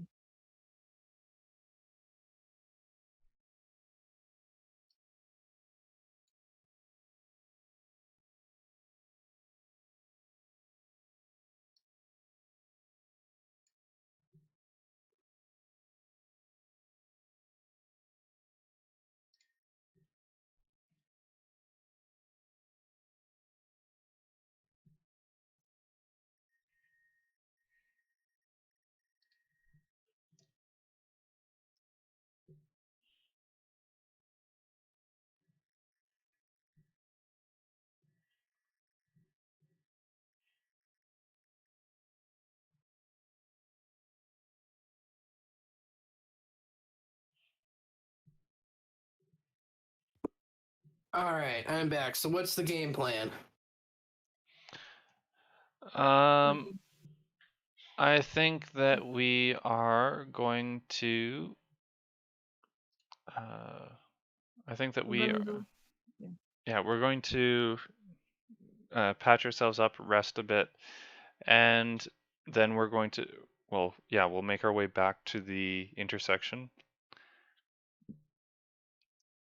I think. Okay. Finn, this heavy crossbow, even though we only have one shot on it,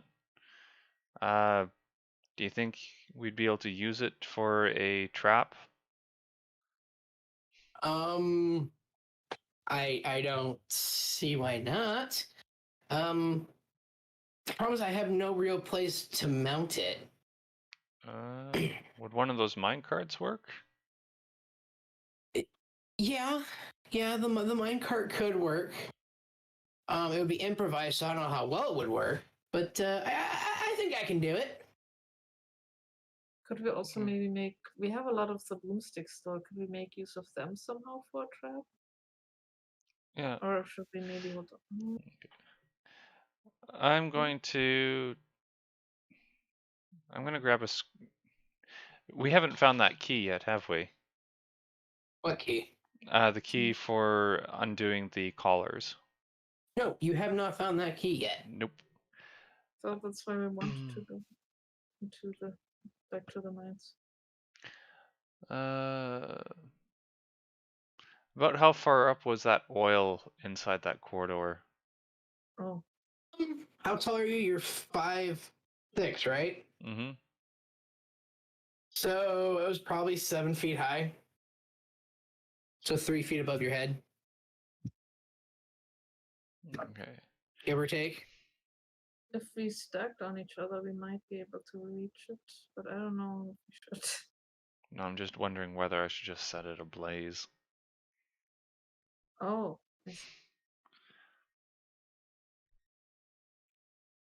Mm.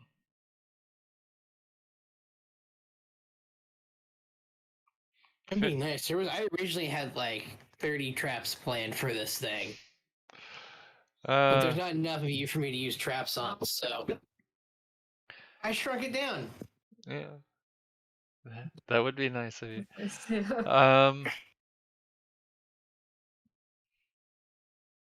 Yeah, I'm just wondering if I should just set that corridor ablaze because currently it's coated in oil.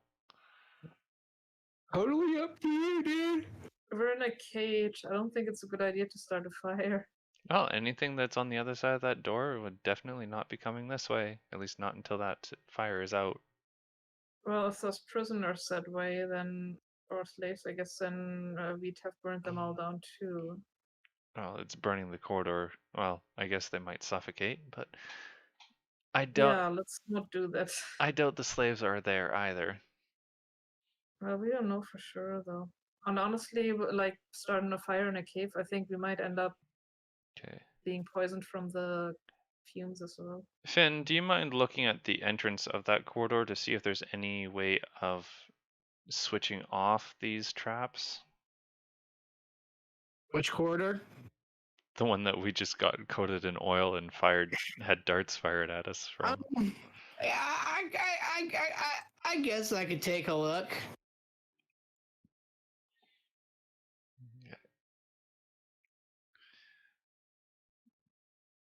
Was his investigation.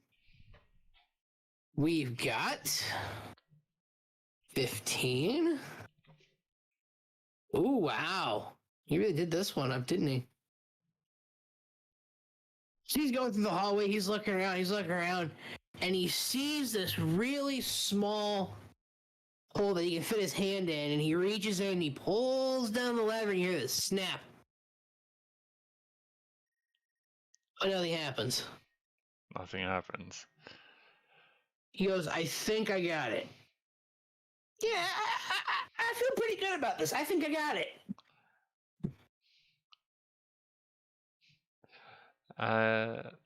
Okay, I'm going to try again.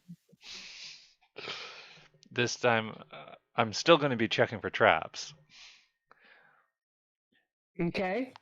And if I, yeah, I'll still check for traps. And if I find one that looks like I could easily avoid where it would be coming from, then I might try to deliberately set it off to see if what he did actually disabled it.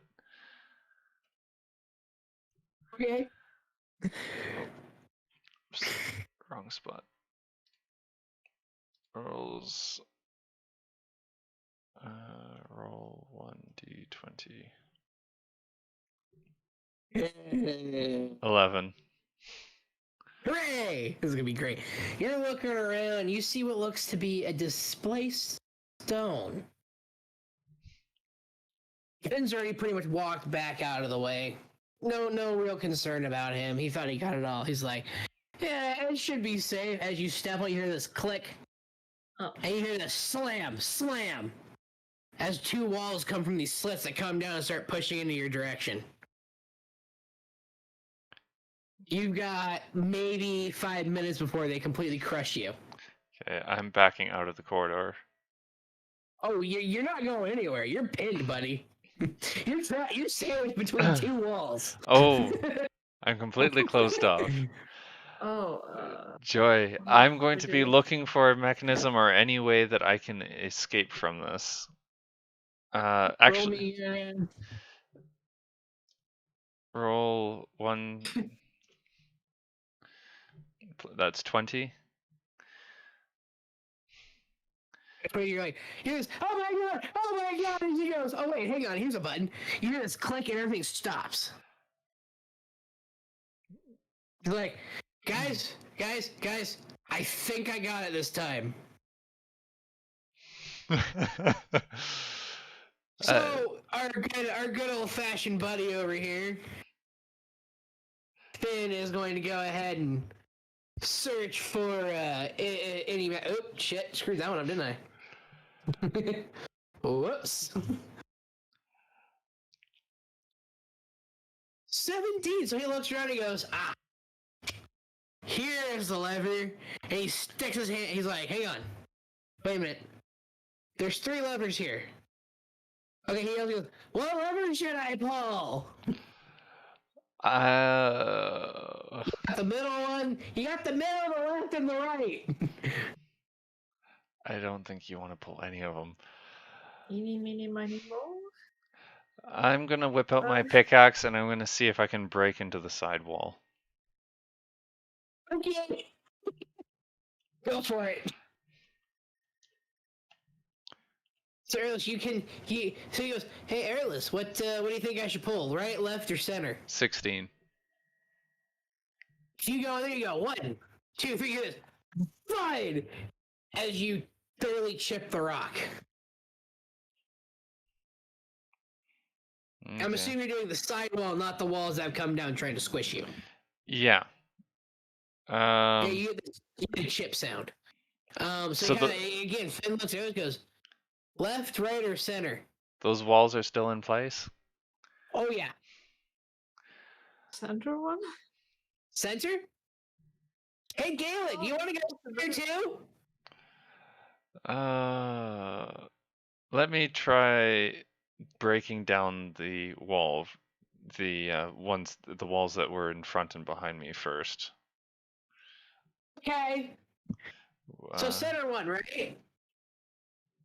I strike 1d20, not 20. You go, whack, as you pop one, you pop like a little bit of a hole, like a good sized hole where you can see, as you see Finn sticking his arm in there, getting ready to pull the center lever. Okay. Pull the center lever, right? Can I at least Yes. get? Fine. I'm gonna take another swing to try and enlarge the hole so I can actually get out of this. Okay. I'm guessing another strength check. Yeah. That's 11. Those already weakened state, you hit and goes whack. Okay, it's As you break it open, it's long enough to where you can walk out now. okay. I'm going to wait until he pulls that lever now before deciding what to do. Okay. Pull it. Yeah, he pulls it and You hear this click, click, click, click, click, click, click, click, click, click, click, click, click, as you hear like gears turning almost. Click, click, click, click, click, click, click, click, click. Whoosh! As you see these spikes span out around you, coming in from the sidewalls, coming out of the sidewalls. okay, then I'm You going hear to this click, click, click, click, click, click, click, click, click, click, click, click, click, as these walls start moving closer to you. so the hole that I just made in that one wall, is that spot still safe? You can still run into it, yeah. Yeah, I would move into there if it's clear of spikes and whatever was moving. Oh yeah, you busted out the spikes, so there's no spikes there. You kind of tuck your way in there, and he goes, eh. So you tuck your way in there, and they see this like, oh, hang on, I'm gonna pull the left one. Let's see what this does. Is that okay? Can I pull the left? As these walls still keep coming in on you. Yeah, I think that would be good. Okay. As he pulls the left one, there's this like cross. You hear this, whoosh, as you see this like oil start to fall out of the side, out of the top parts of the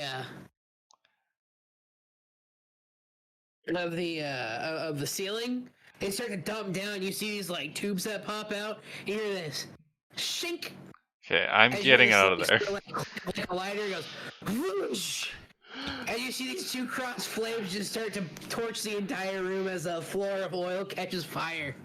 I'm running out of there. You just, oh, get me out, get me out, get me out, get me out. And he stumbles out, he goes, my God, are you trying to kill me? Can I pull the right one now, please? Sure. No. Hey, if you read Finn's thing, he is oblivious to social interactions. This is classified as a social interaction. And he's curious, so kind of screwed you on that one. So he grabs and pulls, goes, yep! And he pulls the right one and everything resets. Okay. He's like, I found the right lever! Oh, Finn, you saved him. Yeah, it was the right lever. I totally saved him. Okay, so is that fire extinguished or is it still there? Oh, the fire's still on the floor. It's burning oil. Okay. I guess always on fire now. Well, that was more or less what I was intending from the start, but... So, who wants to try getting thrown across this, over this lake of fire? Why are you so desperate to go through the door? Arelis, you were so insistent on wanting to see what's on the other side of the door. Would you like to try? We're gonna be trapped behind a fire. Are you kidding me? No. Like, I don't want to have a fire between me and the exit. I don't think that's a good idea. Okay. Well, I'm going to make my way back to the intersection of the main tunnel. Yeah, me too. You find your way back to the intersection, you still hear the sound of pickaxes and mining carts and stuff. Okay. I'm going to carefully make my way towards the mining pit, You walk your way down there. keeping you're an eye all out for wandering. traps. Oh, okay. Well, you're walking down there. You don't come across any traps. Okay. No traps, no Um, sentries. You No start patrol. to walk through. It's just an open hole in the cave. In the mine. Here we go.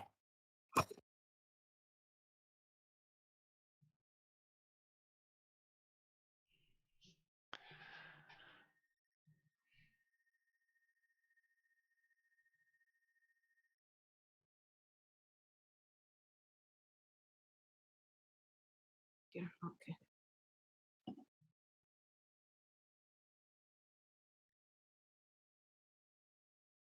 You guys would be here.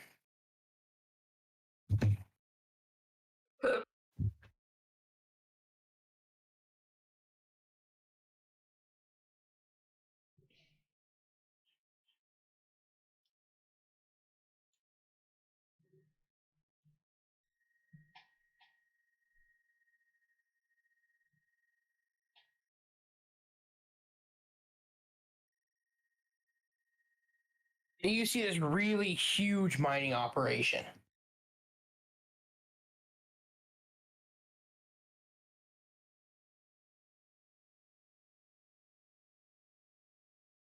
So these are like tents. And so as you start to walk through, you start to see this blinding light and the loud thudding of machinery. As you look, you see this big round circular hole with a walkway that goes down.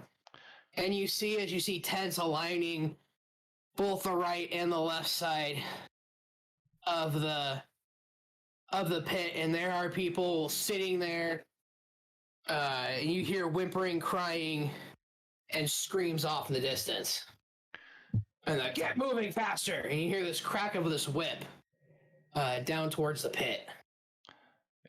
Is there anyone that we can see here, or is it vacant? The people you can see look like they're sitting down crying, or they look miserable in the tent area. But you do see a walkway up to both of the encampments. Okay. Just a telepathic connection so we can talk without getting attention. Mm, Um, I am going to use. Yeah, I'm going to cast Veil of Shadows again. And Okay. I'm going to be looking, or I'm going to make my way around to those tents on either side and seeing what's there and seeing if So there's. which of the tents are you going to? Start with the left side? Sure. Left side we'll start with. Okay, you climb up, and you're up. Right as you breach the steps, you see this huge, massive, like, slave encampment. Like, there's just ratty tents, rats crawling over the place. You see people coughing. They're crying. You see small children. You see women and men in there. They're like, you see a couple people fighting over scraps of food, and it's just a deplorable mess. Do I see any of these those guards? You do not see any of the guards or the what they call slave masters. You do see all the slaves, though they are wearing collars. Okay. And if I move to the other side,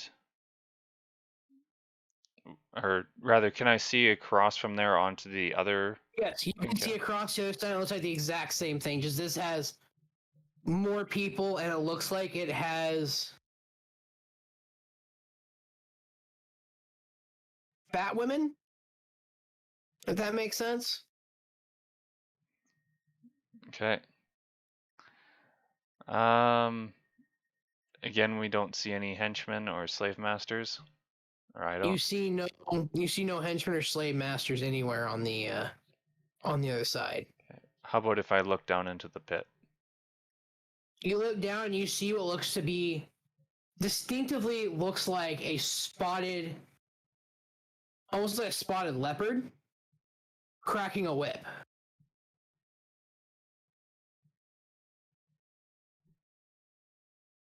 Okay. I'm going to go back to Finn and Arelis. It seems that either side has the prisoners for the encampment, and there is a spotted leopard person cracking a whip down at the bottom. So after relaying that, I'm going to get a closer look at what's on the other side. So the other encampment. So you march your way up there and you see it's all overweight women. That they look sick. Okay. And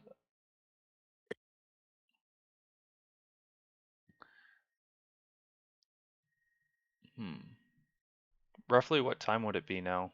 Or how much time have we spent? If it was 1 a.m. You spent about 2 hours screwing around the other room, so it's probably about 3 or 4 in the morning. Is your guess? Okay.